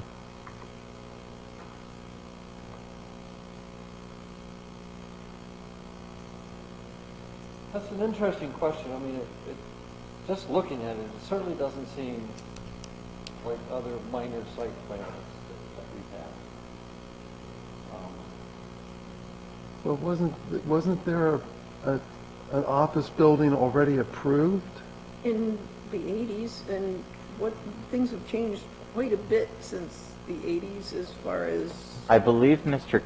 Carter submitted both the 1986 approval and he did. his redesign. I certainly had one of each in my packet. The designs that you have in front of you essentially maintain features of that prior approval. I don't think much has been added or changed so much as things that are no longer viable have been removed. For example, the third building, when I was comparing this to other site plans, it appears that the third building would be in that 20-foot wide state drainage easement, and so could not physically be located there today. That may be part of the reason why it was removed and some of the associated parking was removed. But yeah, again, what we are seeing is largely seeking an updated approval of what was considered in 1986.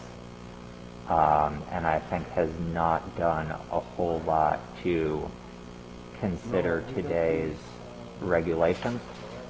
I think in part, Mr. Carter is asserting that there may be elements to the 1986 approval that are vested that I don't agree with. And that's why, for example, the parking locations, I am recommending that they do need to meet today's setback regulations, for example. Yeah, well, I think, if I may, I'm kind of iffy about him thinking that septic is vested and things like that with the wetlands. And I mean, Harbor Lake's got enough problems with algae and whatnot from people around it bringing Yeah. into it. It doesn't need more. well, and I guess that was what I was trying to sort of sort through. If he's going based on the old approval and he actually built it, then I could see, a site plan revision. But if we haven't even built it, isn't there a statute of limitations on building the darn thing? There is a vesting statute that lays out what constitutes substantial completion how many years of exemption from any subsequent changes that will buy you to finish Right. building what you start. I don't want to get too far into the details of the vesting statute in the context of this application, except to say it's my opinion that this application today needs to comply with the regulations of today, and we need to focus on that conversation. So if you like, I can give Mr. Carter a call and see if I can encourage some thought into today's regulations and how he might be able to redesign this before he comes back to all of you, that may be a little bit more appropriate, or at least a little bit more clearly illustrated. Well, I think that's in order, but I also think what's in order is just, I mean, put on there the sizes, put on there if it's a single story or 5-story or whatever. I'm sorry, Hal, yes. No, I'm agreeing with you 100%, and I guess the point I'm making is, I don't think we should be sitting here trying to interpret or decide for him. I think we should just cut the discussion. I mean, I understand what James is trying to say, what do we need? And I think the simple answer is we need more details. We need more details. We're not going to try to decipher it without him. Lots more details. Yeah. I'm sorry, is the sheet, is just the one sheet conceptual? Really, it's not a whole lot of information. It's just the one It's just sheet. hand done. It's just, Right. it's not done by a professional. Mr. Carter is a retired professional. Oh, is it? Well, And I think he is preferring to draw his own plans as a result. He put a stamp. I think he's a retired engineer. He had a stamp on some of the plans we saw previously, I believe. Commonwealth of Massachusetts, professional engineer. So if it's a stamped in Massachusetts, it's not really valid in New Hampshire. Well, his license is Right. apparently in Mass. So one of the questions I had, because, still learning, Northwood Town and Northwood require a stamp on plans, on every plans that are submitted for construction? Site plans, particularly once you get up to a major site plan, we would require it to be stamped by a design professional, depending on the circumstances. That might be a surveyor, that might be an engineer, it might be both of them. It might have an additional stamp for a soil scientist or a wetland specialist if there's a delineation. So yes, certainly for intensive things, we would require that stamp. Mr. Carter, again, has represented himself to be an engineer, and we have not gotten to the point of the final plan set that said, all right, you must have your New Hampshire stamp on that plan. So, my understanding is he did practice in New Hampshire, and I am not, fully aware of the extent to which he may have retained his licensure. Because I see, one of the things that stood out to me was the parking lot being put over a septic leach field. Just from the fact of transpiration for that, you wouldn't do that nowadays. 40% of your, Right. yeah. I guess, I mean, I'm not happy with maybe he is an engineer. I can't argue that one way or the other.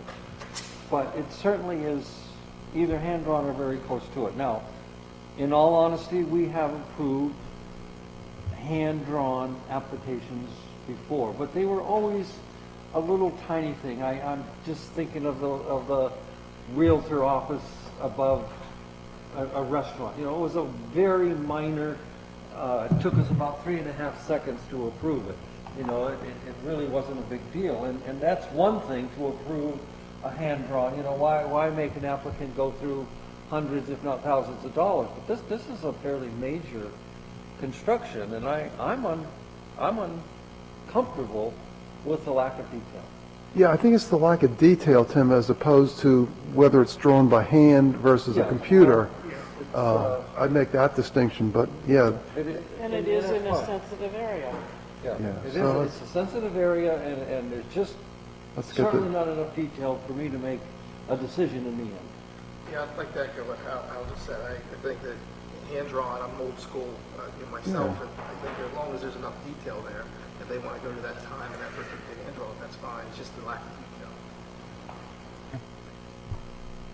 okay, We good yeah. on I 2116? am. All right, let's move on to, Just one quick thing. Do we want to, can we vote on the regional impact, or do we leave that? On the what, please? The regional impact. Let's wait till we see more details. You never know. but thanks for reminding me on that. I mean, if you really want to, I'm I'd like to see okay. the details on that one. I think Probably not. you but- could go either way. I don't think, even if it turns out that these are 2 3-story buildings, yeah, I would be very surprised if they turned out to be 3 stories, but I don't think that at this location with this type of use, it would constitute a regional impact. So if you'd like to make a motion tonight, Do we have any zoning height limits? 35 feet. 35 feet? They Behind, couldn't get they couldn't get 3. three floors, it had to be 2. But we just, and that's so uncomfortable to not know. Yeah, You know, it's just uncomfortable. I don't know how else to put it, to That's not why I know was just whether it's a saying. 1 or a 2. I'd Anyway, say- let's go on to 2117, if nobody minds. you would need a motion to continue to a date and time certain. If that is November, your 2 meetings have been moved, so they are the 4th and Oh. the 18th. And you had indicated that Let's the go on. 4th, which is the workshop, you do not want to Right. schedule other business. So I'd suggest a motion to continue to November 18th, unless you'd like me to look into December. What about December? Yeah, if we can get him to show up. Motion to continue until November 18th meeting. Second. 2160. Motion and a second. Discussion? All those in favor say aye. Aye. Okay. Now, can we move on? 2117. And look at that, we have somebody. Stop.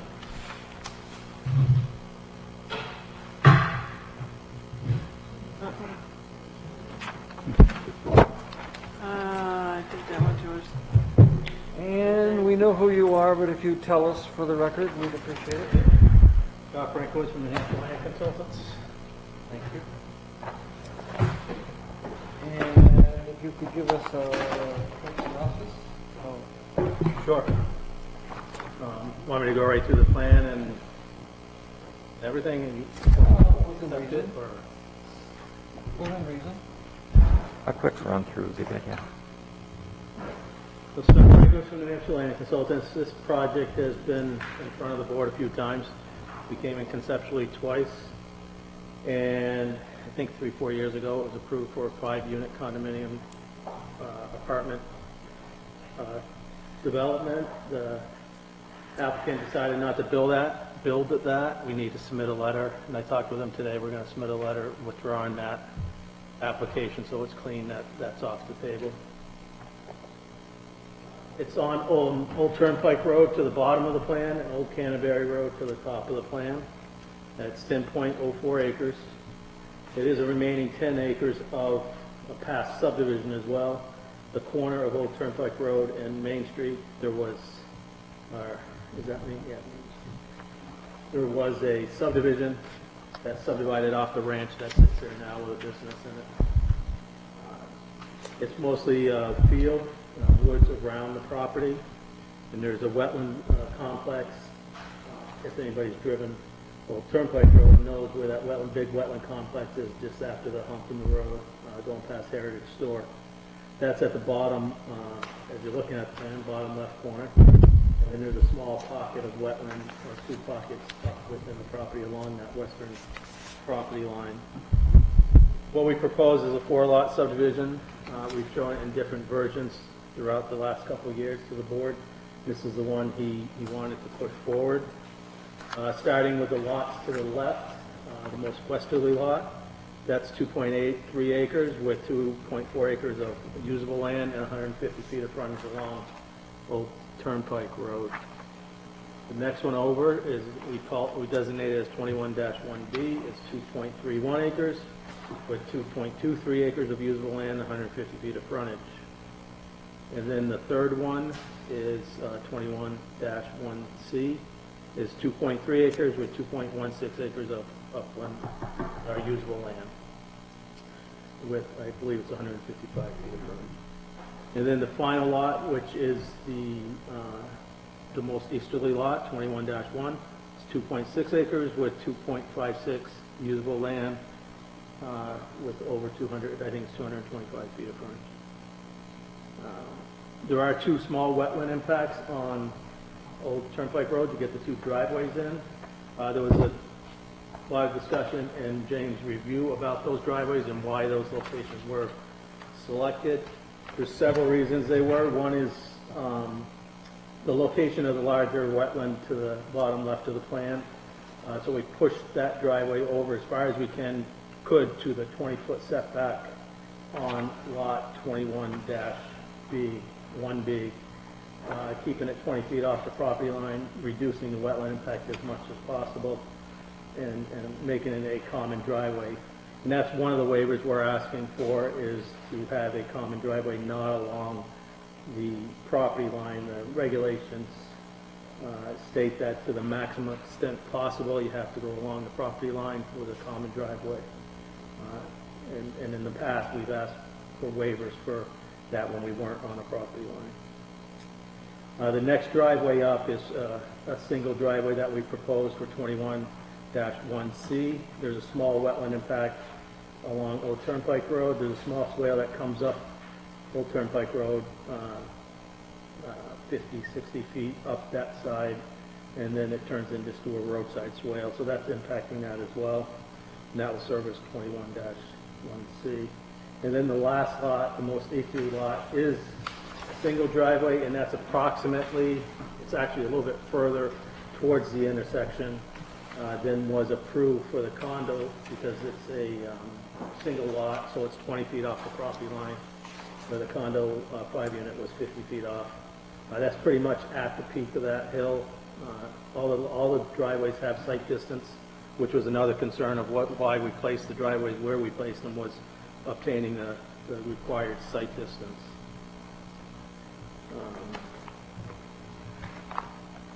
So like I said, we're asking for a couple waivers. And we did receive the review today from James, and I actually was able to put together a new layout, kind of addressing the concerns and comments he had in his review, but I'll go through with what we submitted, and then I can present what an idea of modifying the layout may be to address some of the concerns. We asked for a waiver, no portion from section 3.01.E, which is no portion of the lot created shall be less than 100 feet in width. Regardless of what we do, we need that waiver, and it's been approved on this lot before for the almost 28-foot strip coming down from Canterbury Road into this parcel. There's nothing we can do about that. So that waiver is going to be required, but in addition to that, with this layout, there are parts of the lots that are less than 100 feet. All the back, where the lots go up to the cemetery, all those sections are less than 100, they're at 91.25. And the theory on that was we split it 4 ways, made them all the same, which ended up being under 100 feet. The point of doing that was to make the lots long and narrow and consistent, that they all went back to the cemetery. And then there's a section where the well radius is on the most westerly lot. James asked what that distance was, and that one is right just over 75 feet, so that would be another section that the waiver would pertain to. And the second waiver that we're asking is for a common driveway, like I said. You require, or you don't require, it says to the maximum extent possible, the common driveway has to go along the lot line. The lot line between the two lots is right through the large wetland, and we can avoid that by going up Old Turnpike Road and jumping a small section of the wetland into the lot, taking the common driveway off the lot line, and that's why we ask for that waiver. Couple permits that will be required for the subdivision will be state subdivision approval once we get to that point, and then the wetland impact for the driveway, however that flushes out.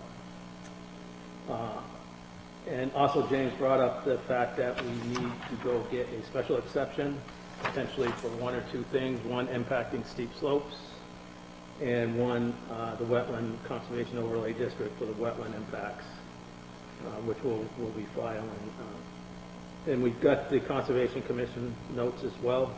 There was a few things on there I'd just like to address. Of course, all the septic systems are state approved, locally approved, state approved septic systems that would be placed on these lots. There was comments about that. And then during construction of the driveways, how is the runoff going to be controlled?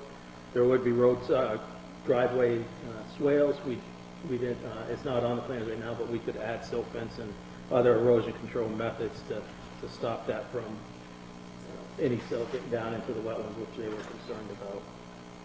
Also, they mentioned something about hiring a wetland scientist. Tom Sokolowski is the certified wetland scientist, flagged these wetlands.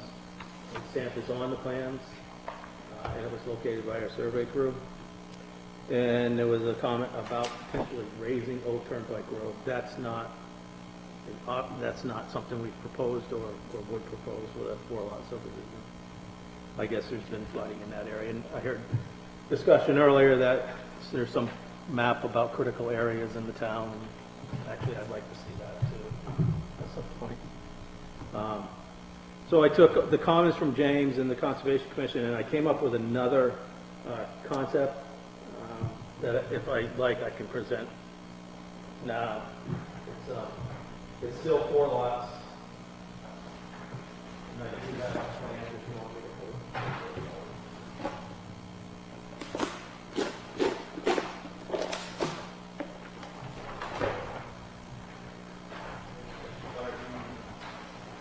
Small one's fine for me. I'll take a small one, Scott. Thank you. I'll take a small one.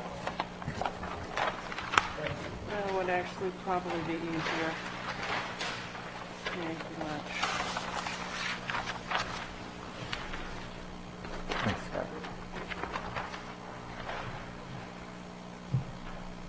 So like I said, the reason we initially laid out the lots like we did was to make all the lots go from Turnpike Road all the way back to the back of the property. This layout changes that a little bit and reduces the waivers that we would need. It would still, we would, like I said, we would still require the waiver to the width of the lot because of the 27-foot section up by Canterbury. But all these lots everywhere else are 100 feet or more. They're all 2 acres or more.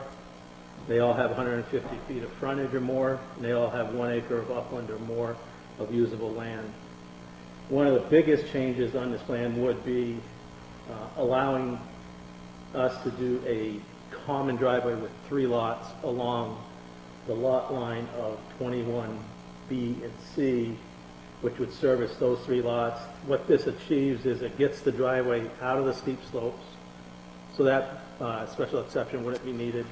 But we do still impact wetlands along the Old Turnpike Road because if we move the driveway too far up Old Turnpike Road, we lose our sight distance, and we wouldn't have our 200 feet of sight distance.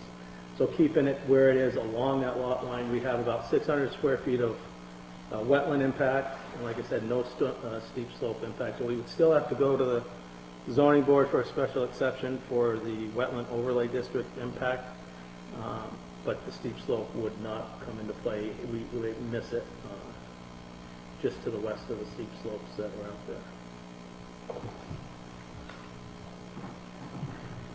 out The biggest change is on lot 21, I think I called it 21A. That doesn't go all the way back to the cemetery now. It goes up to the wetland, one of the wetlands that's on the western lot line, and comes back to the west of the lot line, leaving that back area with the second lot, making it a little bit of a funky lot, but it meets all the regulations now in reference to width of the lot. They're all 100 feet at a minimum. I believe that covers it.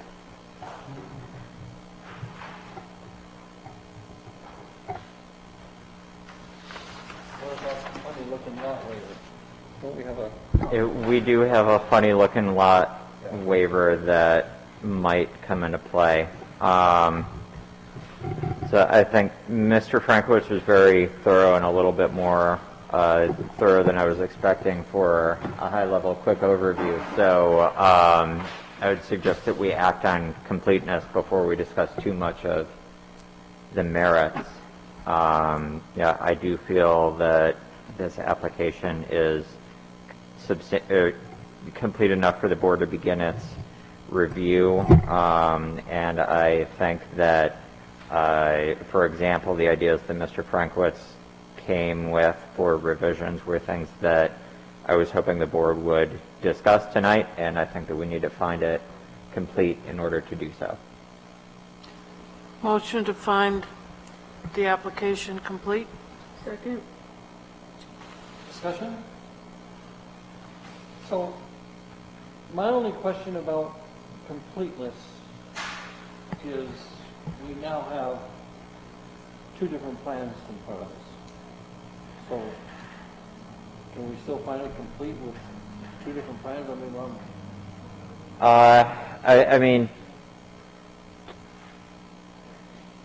Yes, you can. Okay. I think what you're essentially finding complete is the application as it was filed. And then, I'm assuming that Mr. Frankowitz came with this design sort of in the hopes of getting some guidance from the board about, which direction you would prefer to go in so that he knows how to proceed with some of those ZBA relief that might be necessary. All right. All those in favor say aye. Aye. Aye. Good. So we have a complete. Do we want to go ahead and do the regional impact? Yes.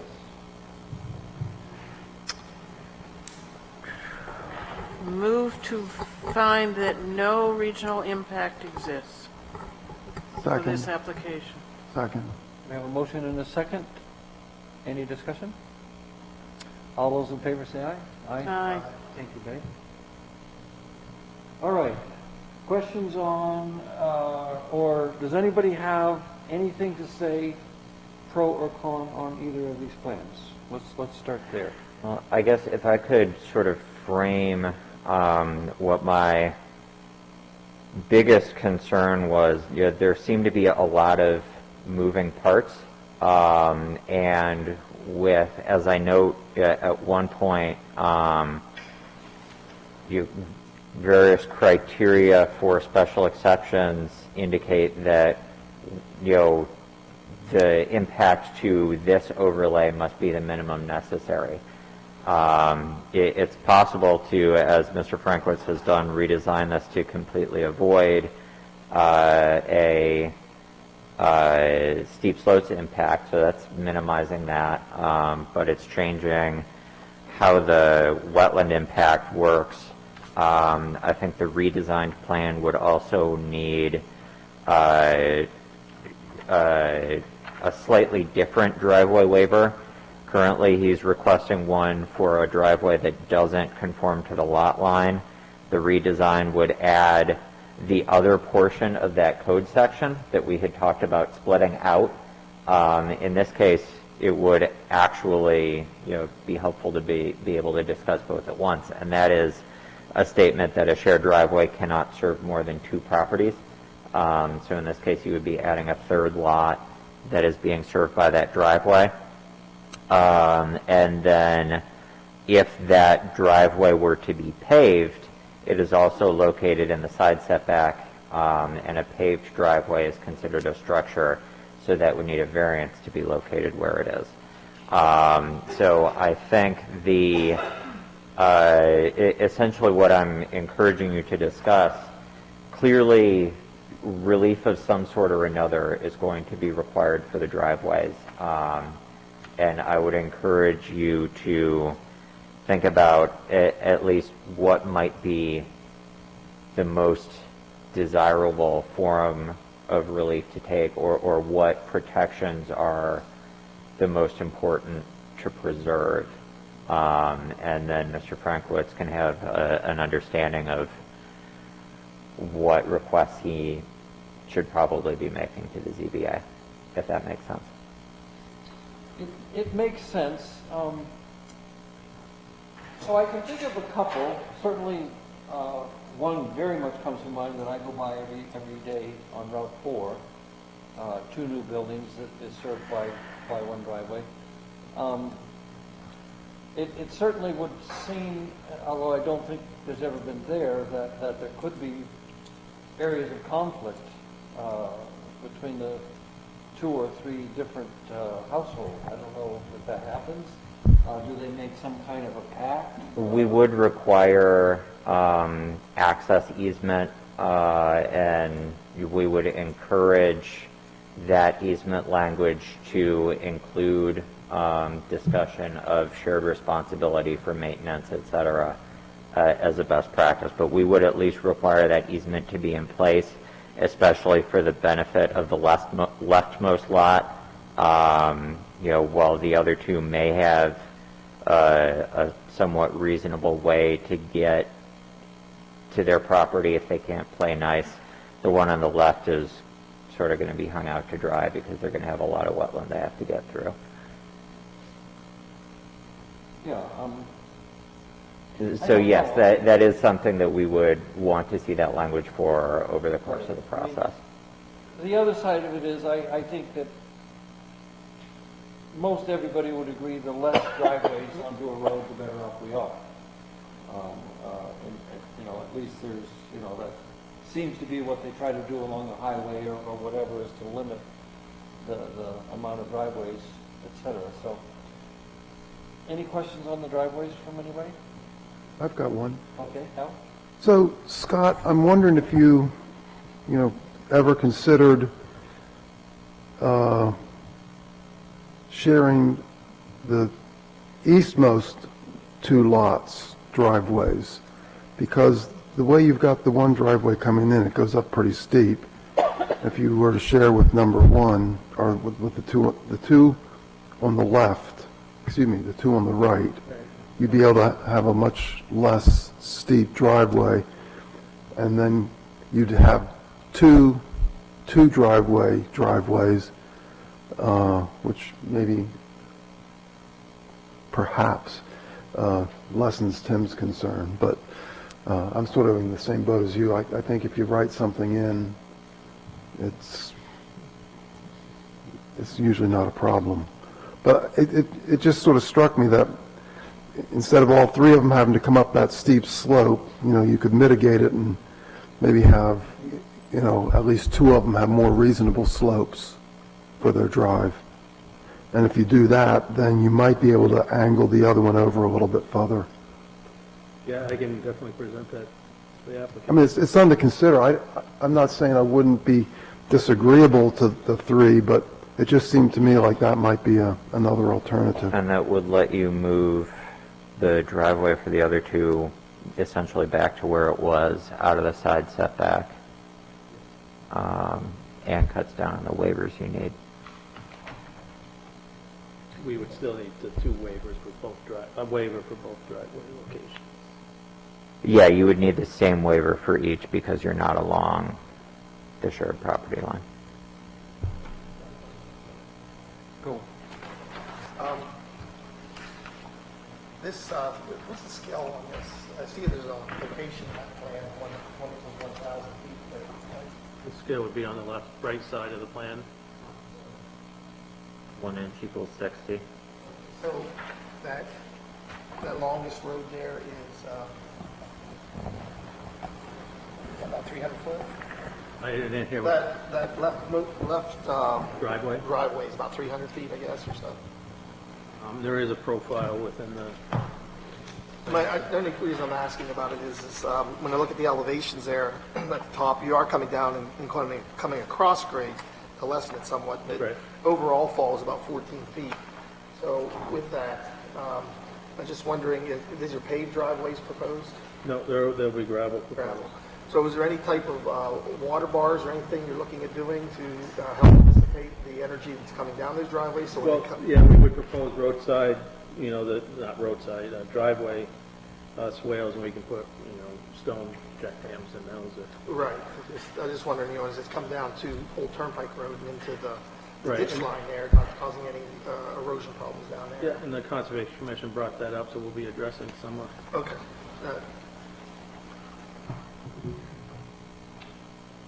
Any other questions on the driveways? So,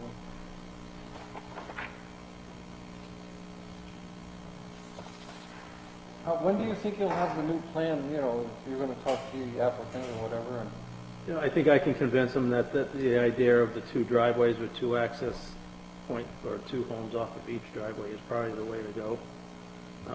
So that would require us still to go to the ZBA for the wetland overlay district impact. But we can definitely revise the plan and submit it to ZBA and submit it back to the planning board. I have a couple other questions also. go ahead. Okay. Number one, the 20-foot setback, wetland setback, that's according to town code? Yep. With that, is there any, does the town require, again, still learning all the rules, but does the town require any type of, or plantings that could be done there as also as an additional buffer? No. Seeded buffer?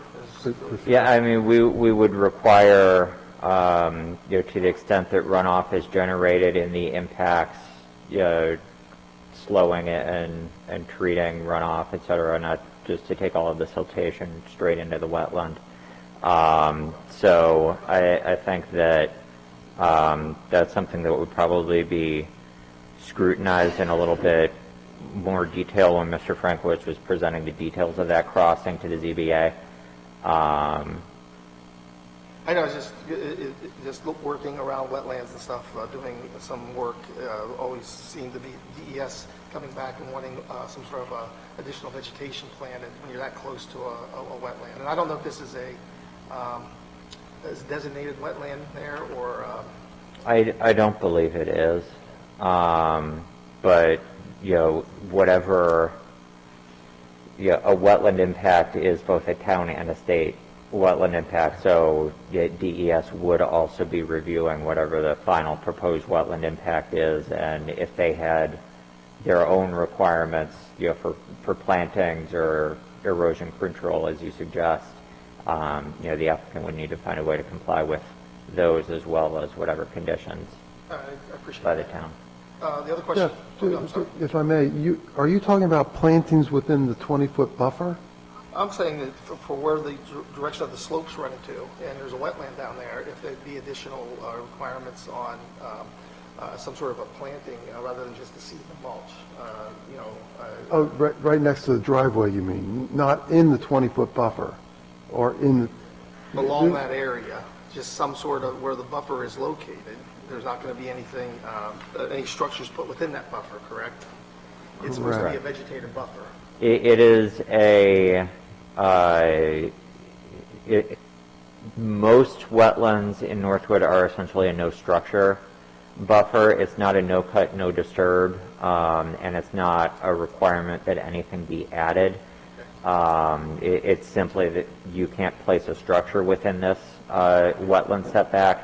There are some circumstances where the Wetland Conservation District is located within the conservation overlay district where that would be a little bit more stringent. It's more of a no cut, no disturb. But for most things, it's simply you can't put a structure here. Okay. And what I'm just getting at is whether DES, as you said, would be the ones that would come back because there is a wetland abutting the proposed site work. And in some cases, the projects I've worked on, they've required more than just seeding and mulching to be done because of the wetland being there, especially this type of wetland. So some type of woodies being added or something along that buffer area as an assistance to maybe some other low brush type things. That's all I'm mentioning. The other question I have is along that whole section coming down there where you're proposing to do the work is Japanese knotweed, which is a very invasive species. And I don't know if the town has any requirements on it. I know the state does. So one of the things I'm wondering is how you're going to handle that because of the transmit very easily. It's already making its way down that road. Poisoning it, pesticides only works at the topical application. The roots of those things are so deep in the rhizomes.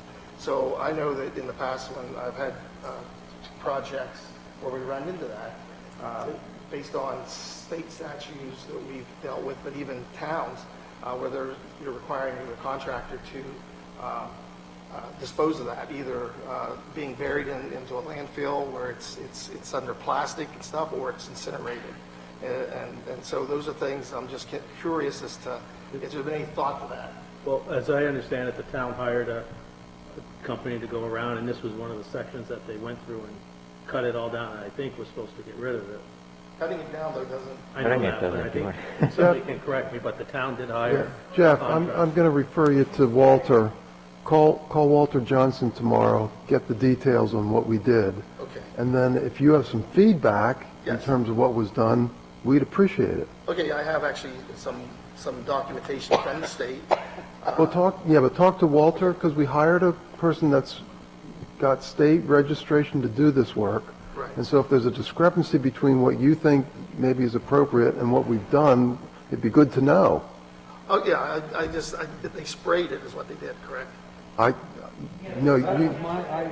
my understanding the other you day. need to, I listened to a because it's like a 2-year they've done a third of plan. it, haven't they? Well, again, I'm not going to get into it because I don't know the details, but he had a plan and there's a certain amount we have to do this year and so on and so I'm on. just based on my experience of doing construction work, doing designs, and then running into this problem with conservation commissions and the towns. Yeah. When you're excavating it out, especially, and you're getting down into the root system and into that area, Whatever input you can give, please give. Please. I'll definitely bring it up to our wetland science. Yeah. yeah, I'm just curious. Anything we can learn from is appreciated. And the one thing that we did write into the wetlands conservation overlay, as it was amended at town meeting last year, or this year, was that any activities that are intended to cull invasive species, either in the wetland proper or in the buffer, can occur by right. So, whether the knotweed needs to be smothered or things like that, those activities would be permitted without any special permissions from the town.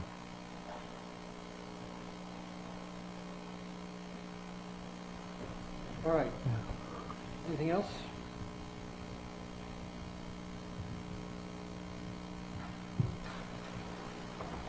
So as near as I can see, the thing to do is to come up with a date to come back with Right.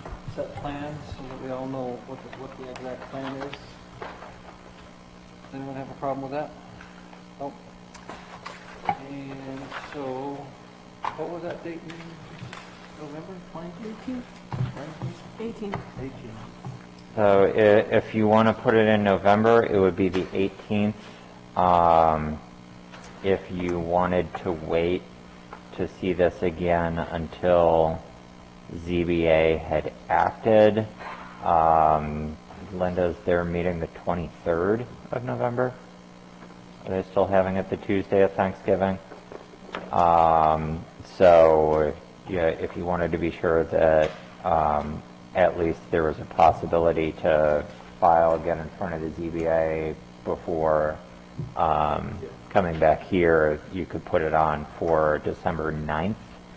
would be the first meeting. I would sort of defer to Mr. Frankowitz as to whether there's anything he would want to come back with Not that I'm prior to that. one to drag applications out, but November 18th, I think I come back in with the revised plan showing the driveways, and then kind of see if we could get those waivers discussed, and then we can file our ZBA application for the December ZBA meeting.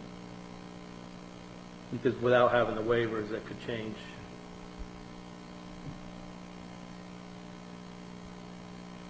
So, Yeah, so if we I go don't think back I would and change object these to, driveways to two common driveways off lot lines and with two homes off each one, and then bring that plan in and maybe have, if we could get the waiver acted on, and then we'd be in a position where we could confidently go to the, I don't object to proceeding that way. So you'd like to be on for the 18th? the 18th, we'll get plans in by the 8th, and Okay. The only question I would ask you before a motion to that effect is whether you intend to provide an opportunity for public comment tonight.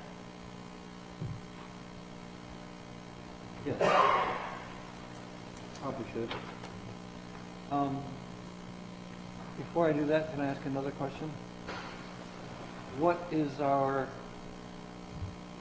or do we want to change our December meeting dates? If we're meeting on My the 9th. understanding is we've already decided to change to the 9th and the 30th. Okay. New business would be noticed, your business that was filed in December would be noticed for the 30th because we could not meet legal notice for the 16th. But if no new business was provided, if no new applications came in for December, we would probably suggest just canceling the meeting on the 30th. Yeah, we just had someone say that they were going to come in December, though. We'll see. Yeah.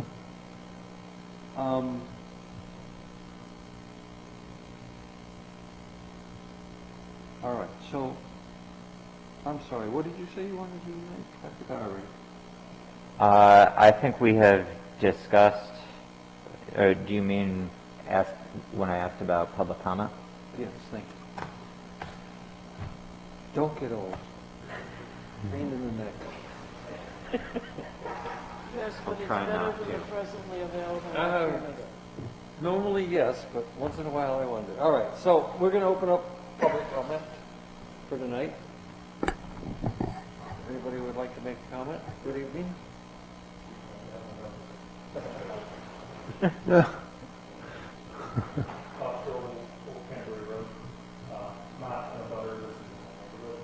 And a couple points I would make for the public. When I was chair, I did sign the prior subdivision townhouse approval. I would sign that plan. So I can't be blamed or accused of not letting or not allowing or being against development of this lot. But I'm very much opposed to this plan. There's a couple points I want to make for this. This is agricultural soil of statewide importance, and that is missing from the rules. A couple, there's a whole bunch of things I'll talk about that. From the subdivision regulations, lots shall be shaped in a manner that promotes clarity of ownership and close proximity of narrow portions of lots that will create a situation that reduces privacy and increases congestion among the dwelling of the land not permitted. Close proximity of house sites tend to create conflicts among the use of the land, including maintenance disputes, use disputes, property ownership disputes between landowners and others not permitted. Oddly shaped lot cannot reasonably be interpreted in order to lay out the land or ensure that proper description of ownership or ease of identification and access will carry forward to the time when not permitted from our subdivision regulations. My main complaint with this site development or proposed plan, and I will admit that the revised plan is slightly better, these are all very narrow, what I call bowling alley lots. The last time, only other immediate subdivision that, when I was on the board, that we approved was on the corner of Harding and West Hill. I've had, in 12 years of being on the board, 7 or 8 people walk up to me, residents, talk to me about something that the planning board did. 6 of those 8 referred to that subdivision. Because, yes, it was open space, but it looked like New Jersey was close to it. The houses are narrow, they are all aligned, they look similar. I even noticed when I drove past that the contractor who built the majority of them, or all of them, did not put windows on the side of the houses facing each other because they all line up. And you can see from one bedroom into someone else's living room, which is ridiculous. That's exactly what this plan does. Houses are close together, 150 feet minimum. All the lot is in the back. There's primary soils. You don't know what houses are. You don't know what they look like. They go right along as we propose the slope of the hill. It'll be the exact same situation.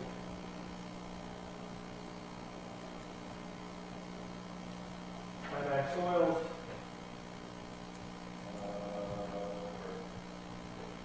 From the development ordinance, Roman 6, C, X was overlay development district purpose. Second sentence, residents have cited open agricultural land as important for the local character, available use, contributing to the quality of life in the town, preserving these areas, promoting their continued agricultural use is indicated as an important role to the town's master plan. 6 points in the master plan. Guiding principles to basic decisions as articulated by residents at our recent listening workshop include: 1, maintain Northwood's rural and historic character. The New Jersey subdivision and suburbs does not constitute rural and historic. Number 4, work favorably with the reality of Route 4. I'll ask the board, how many lots of 10 acres or more remain visible, undeveloped along Route 4 in the town park? 2. Under the power lines that run down to Deerfield at the east end of town, in this as you come past Boston, see the entire Acres Farm, and the house up, or the field beyond it, this 10 acres is the last one. Everything else has been developed. And it was even we're reading on Mr. Sullivan, like former town planner, who did that analysis. So we talk about preserving the rural character and historic character of the town, but then we go in and develop lots to maximize the marketability of our soil. And keep in mind, yes, all of this land is surrounded by trees, forests. Everything else is just like at the corner of Harvard and West Hill. Number 6, guiding principles and master plan achieve a balance between residential development, economic development, preservation of natural resources, and Northwood's small town rural character. In the past and present, rural character has been identified as one of the Northwood's most important qualities.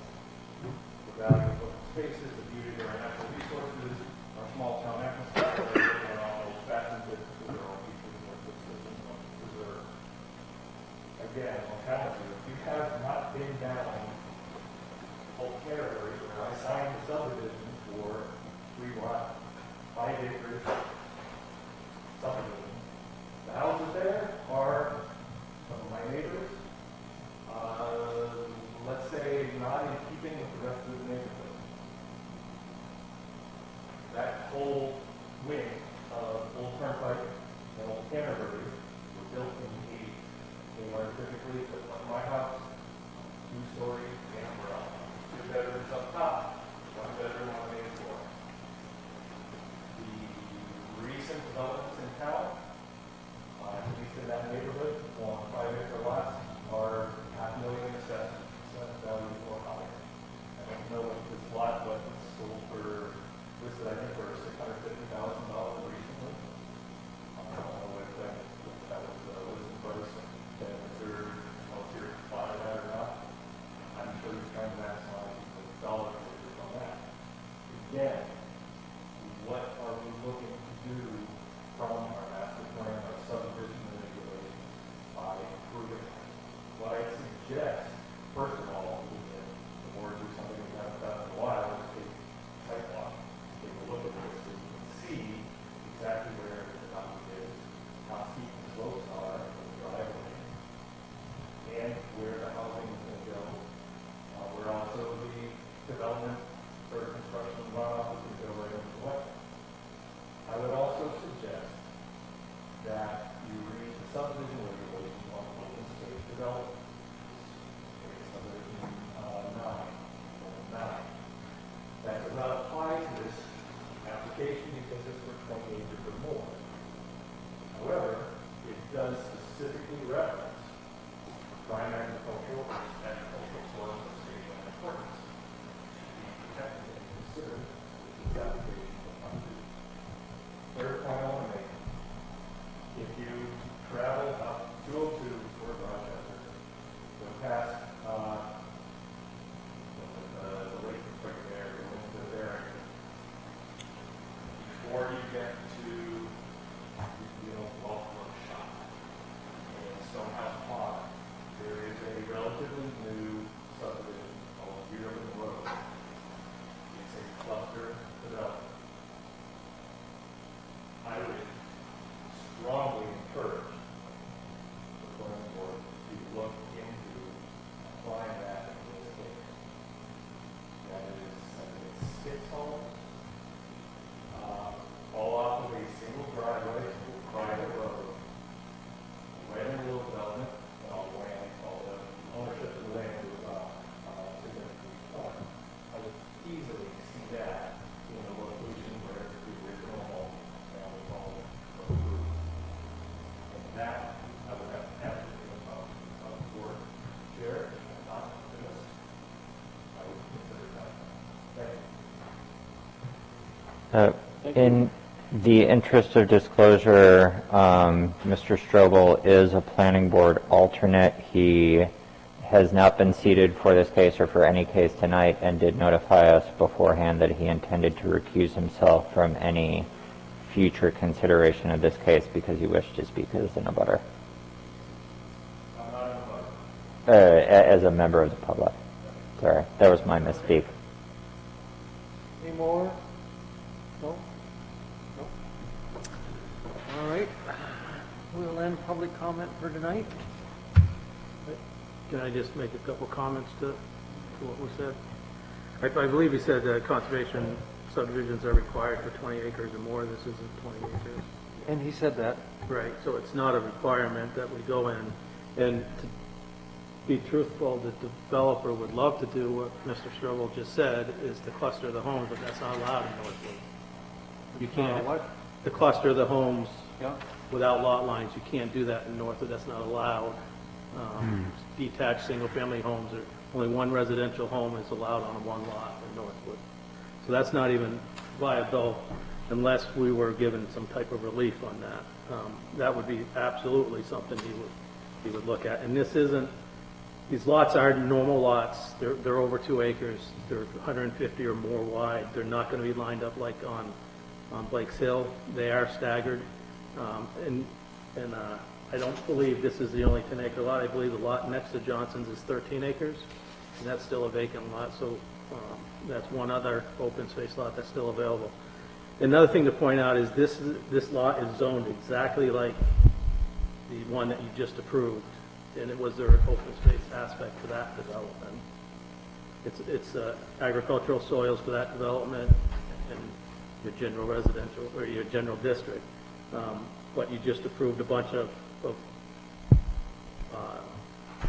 age-restricted development on that, but I don't think there was a component of open space on that, which is what he was just reporting to, that this should have an open space component to it. But to go back to what he said, if we could cluster the homes in one place, 4 homes in one place with one common driveway, he would absolutely go for that. All right. Any comments from the board? No? We would love to have you, Bob.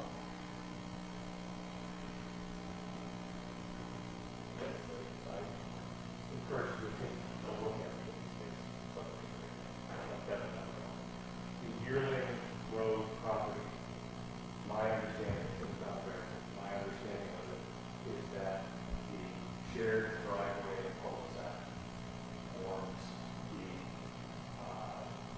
nexus or central point of all the lots. They all radiate out from that, and are standard size. All of our lots are considered open space. So they are still individually owned houses.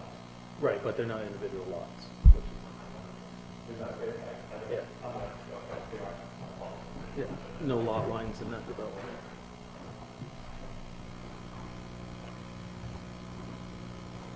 Okay. Board, anything? So, your request was the 18th, right? 18th, yep. Yeah. The only other thing we have is 2116 on the 18th, is that correct? Correct. There is a possibility of new business if any cases are filed for November. We will know more about that on Monday. Does the board have a problem with the 18th?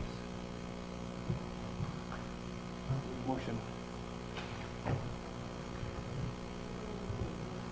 Moving this case 2117 to Continue. November 18th. So moved. Second? Any discussion? All those in favor, say aye. Aye. Motion carries. Thank you. We'll see you then, sir. Yep.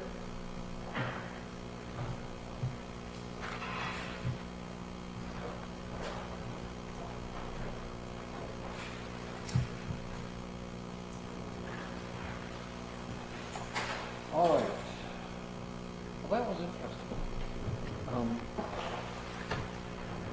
And I believe that with one exception, and that is internal business, and where'd she go? Oh, there she is. Ready, Linda? Yes. Okay, Linda wants to talk about the camp setup that we talked about earlier. What, the private campsite thing? Yes, she wants to. If we're going to do something, we need to do it. You're on, Linda. Use the microphone.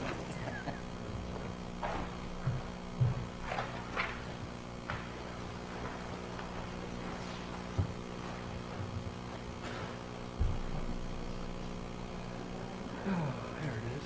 Private campsite. Yeah, that's second from the left.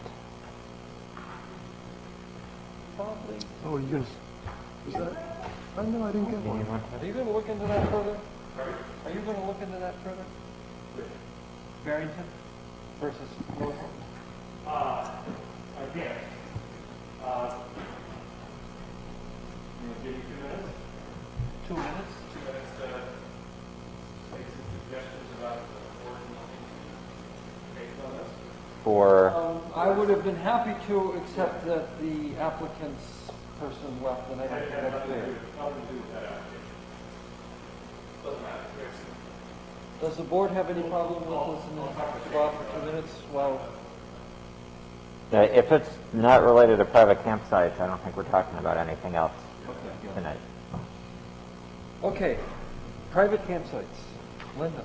Okay, we talked about this, a couple weeks ago, and as a response to things that are happening within town and concern for what may happen in the future, the idea is to get something in place for the March election for consideration by the voters on placing something within the zoning ordinance relative to camping on lots. There's a number of ways of looking at that, and we often have heard for many years, well, Northwood has all these small lots that were put in place in the 40s, 50s, 60s, that essentially were camping lots. So there's some of them that are undeveloped, and the idea is to allow for camping. And this is, James had sent me Wakefield's regulation, and what I did was I made some recommendations just as a starting point for the board to consider.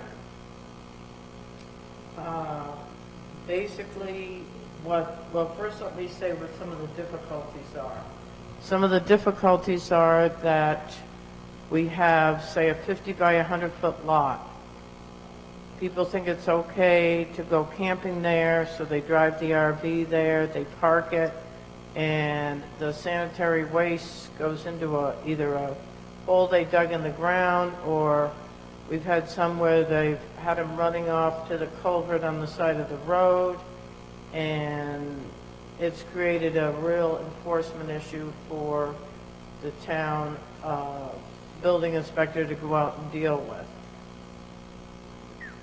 Trying to enforce regulations for camping is difficult.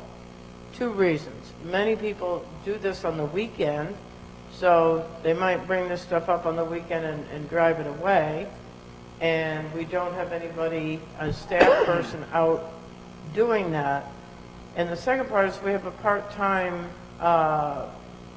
building department, and it's creating a lot of time and energy for that department to look at these type of situations. So the idea is to come up with a camping regulation which has some specific criteria attached to it and a threshold to meet in order to be able to camp. Right now, under the Selectmen's general ordinances, there is a regulation, but it's very broad. It doesn't have any specific criteria in it other than camping is allowed by permit from May 15 to October 15. So the question comes up, is that a reasonable time frame for people to be in an RV or in a tent on their own lot? Or should it try to address a more year-round situation where people might want to come up and, say, do ice fishing? But any of us that have had RVs or gone camping know that seasonal camping in an RV in the winter, and it has to be winterized, it has to be, it just presents a lot of challenges. So my thought, at least initially, was to go on the May 15th to October 15th schedule, and I feel that a lot of the items that were in the Wakefield one really make a whole lot of sense, and the one that I added specifically, or that I changed, which I think is probably the most important issue, has to do with the sanitary facilities. And so what I'm suggesting is that the bar be set that the lot must have a state-approved septic in place in order for you to be able to camp on it. That eliminates the whole issue on these small lots around the lakes of waste going into the ground, into the groundwater, et cetera, et cetera. Now, there's been discussion in the past as to some other options. One being, well, if someone provides to the town a contract with a waste hauler saying that they are going to haul the waste from the RV once a week during that period, that should suffice. The problem with that, again, besides the amount of time chasing all these things, is that somebody could set up their contract, a week later call them up and say, we don't need you anymore. Then we're right back, and just monitoring all that type of thing gets very onerous. So, the thought is that there should be some permanent solution to the sewage disposal. The code enforcement officer on an undeveloped lot could then require that as a baseline for people to be issued a camping permit. So you're saying, if I understand you correctly, a standard septic system? Okay, just so I'm clear. Yes. A standard septic system approved by DES. I think DES does have a class of subsurface permit for a seasonal use.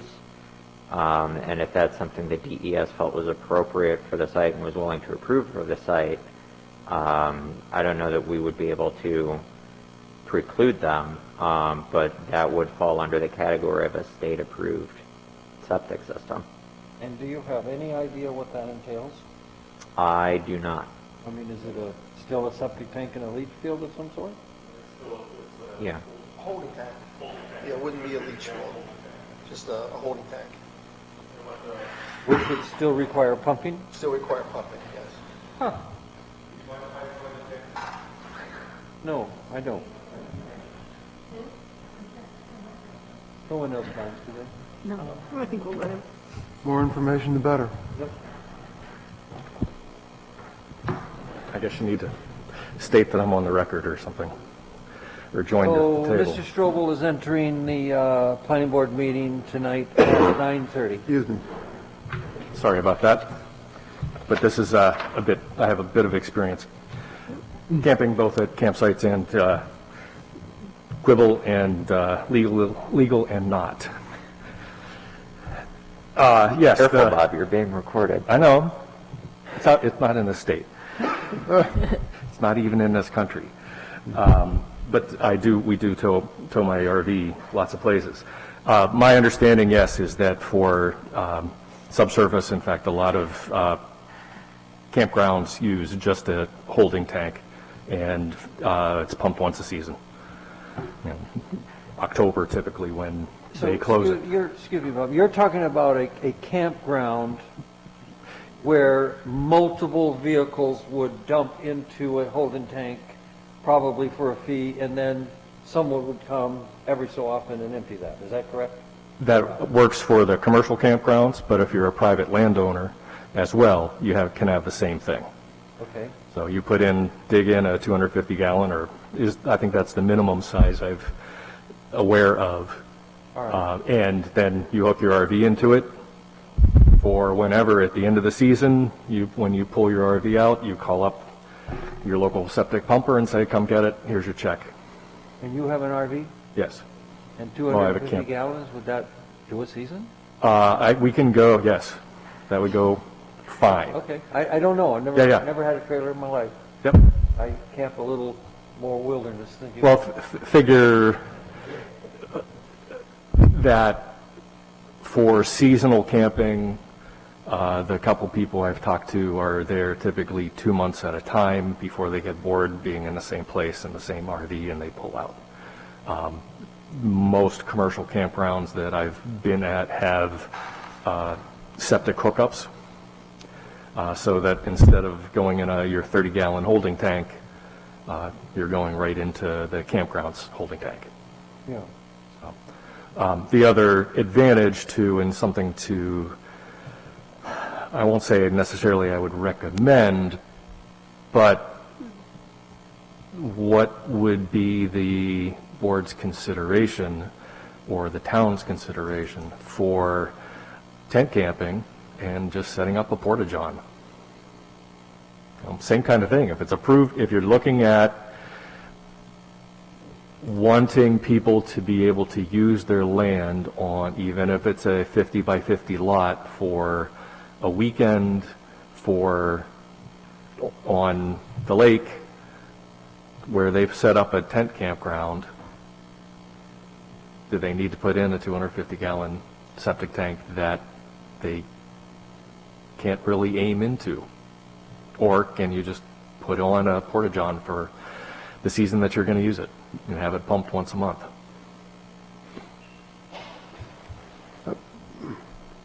Bob, I'm wondering if you're bringing up a separate issue that we need to consider, Bob. I'm at least looking at what Linda wrote or proposed, and it talks about a private campsite, which is a vehicle or temporary structure.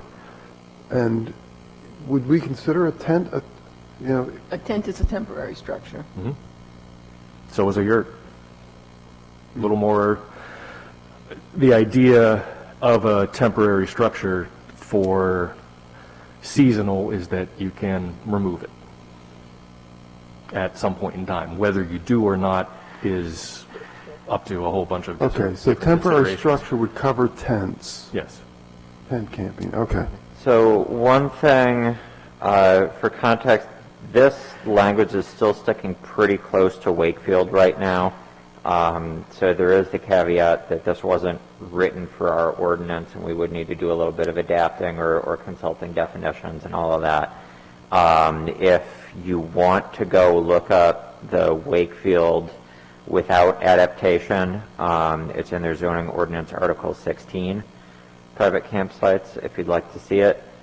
One thing that I have talked about with Linda, we've struggled to set aside some time to really sit down and sort of go through code now that we have some of it. So I was going to suggest that she and I meet with the building inspector next week to be able to talk through some of those unintended or potentially intended consequences. How are we interpreting tent camping as falling under here? Would we prefer to err on the side of closing loopholes or prefer to err on the side of, preserving some options for people? It seems like right now, at least initially, it might be best to err on the side of closing some loopholes, given some of the potential impacts and some of the potential difficulties with enforcement. But I think if we were able to sit down for a morning, we could probably have a much more detailed proposal for you about how we're considering some of those gray areas, possibly for next week or for the 18th. Could I also bring up? Can I just say something real quick? Yeah, 'Cause sure. I really like the idea of I see it on every down at the camp, www.portageon.com. So, I like that idea. However, does that fall under sewage disposal system approved by the New Hampshire Department of Environmental Services? I don't know. Would it? Unlikely. Okay, number one. I mean, and it seems like it might. So as long as it's said by New Hampshire, because, if you just said you could have a porta-john, I can see people getting a little bucket and putting a hut over it or something, and I wouldn't want that. So I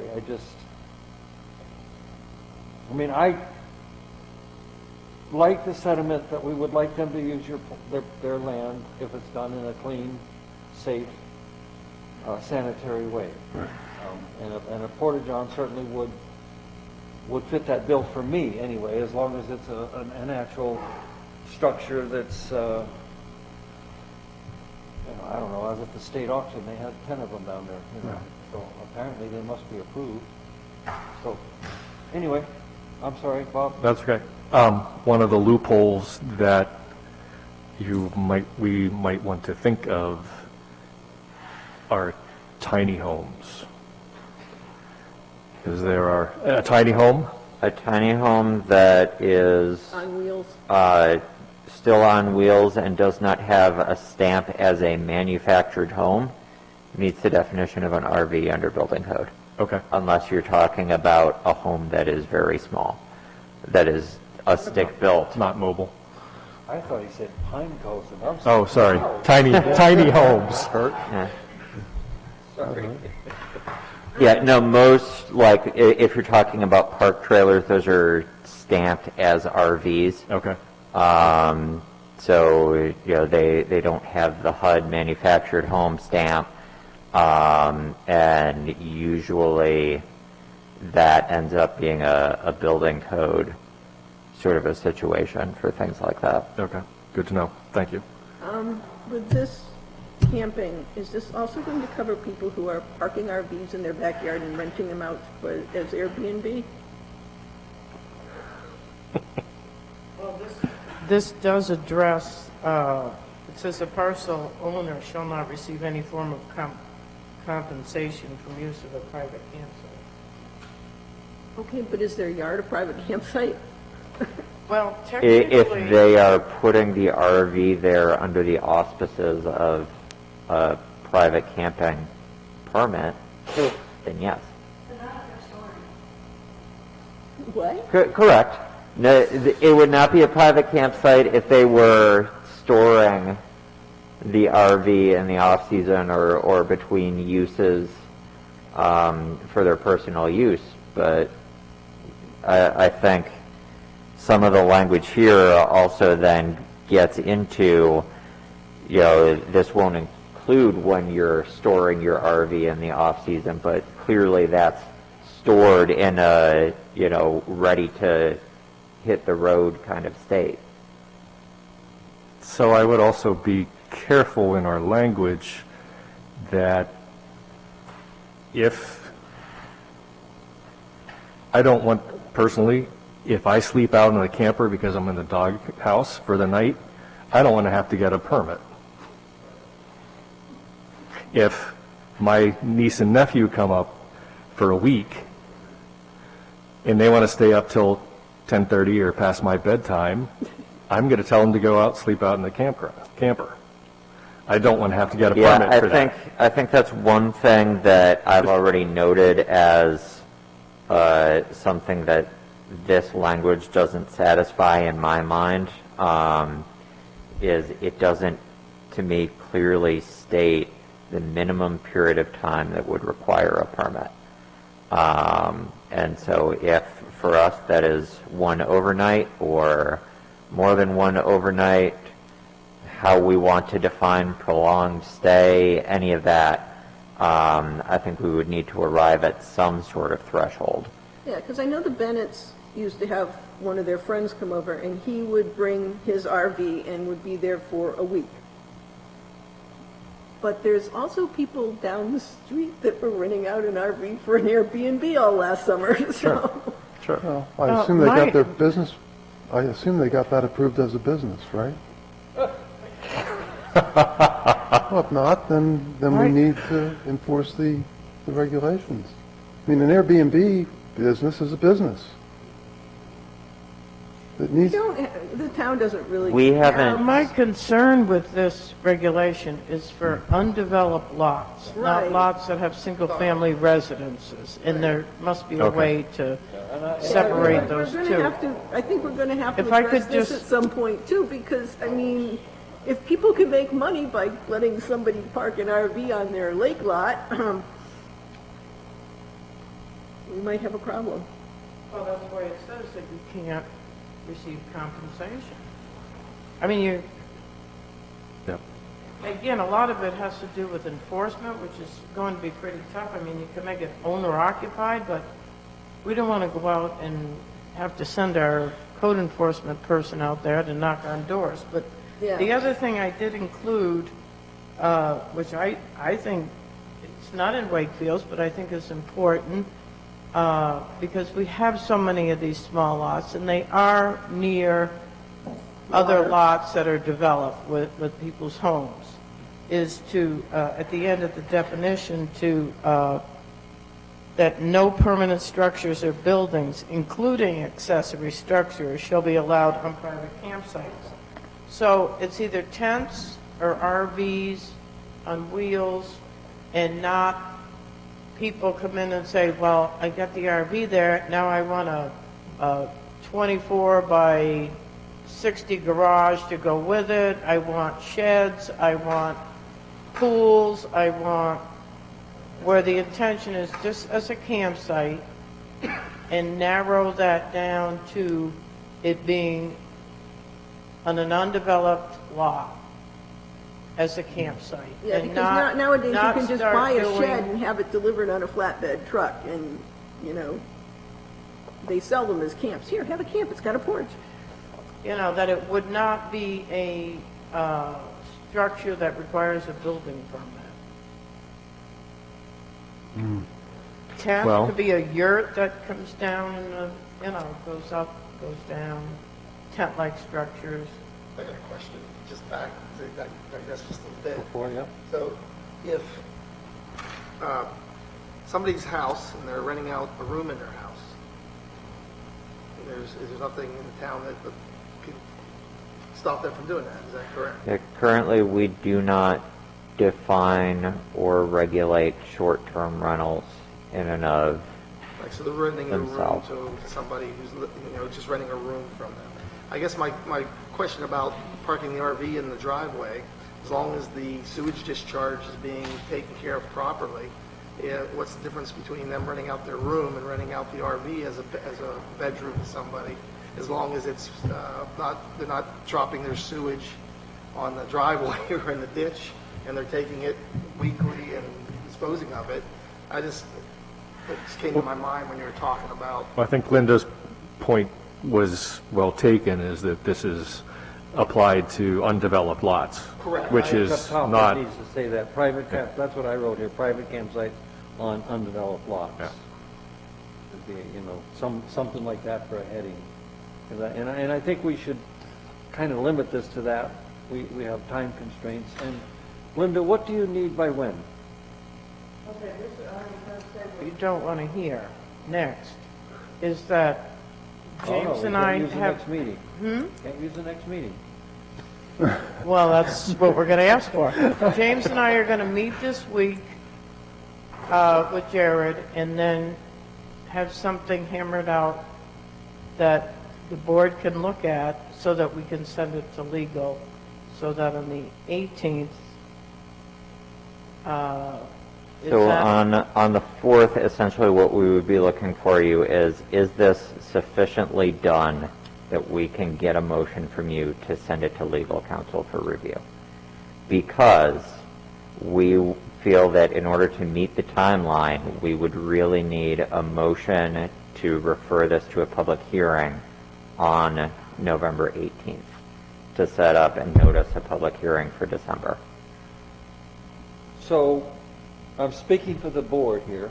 We'll go along with that if you have it out to us on the 3rd to look at before we come. Yeah, get it in advance. So we're negotiating again. I know you don't like to negotiate, James. Yeah, as long as we can get a meeting on Monday, we can do that.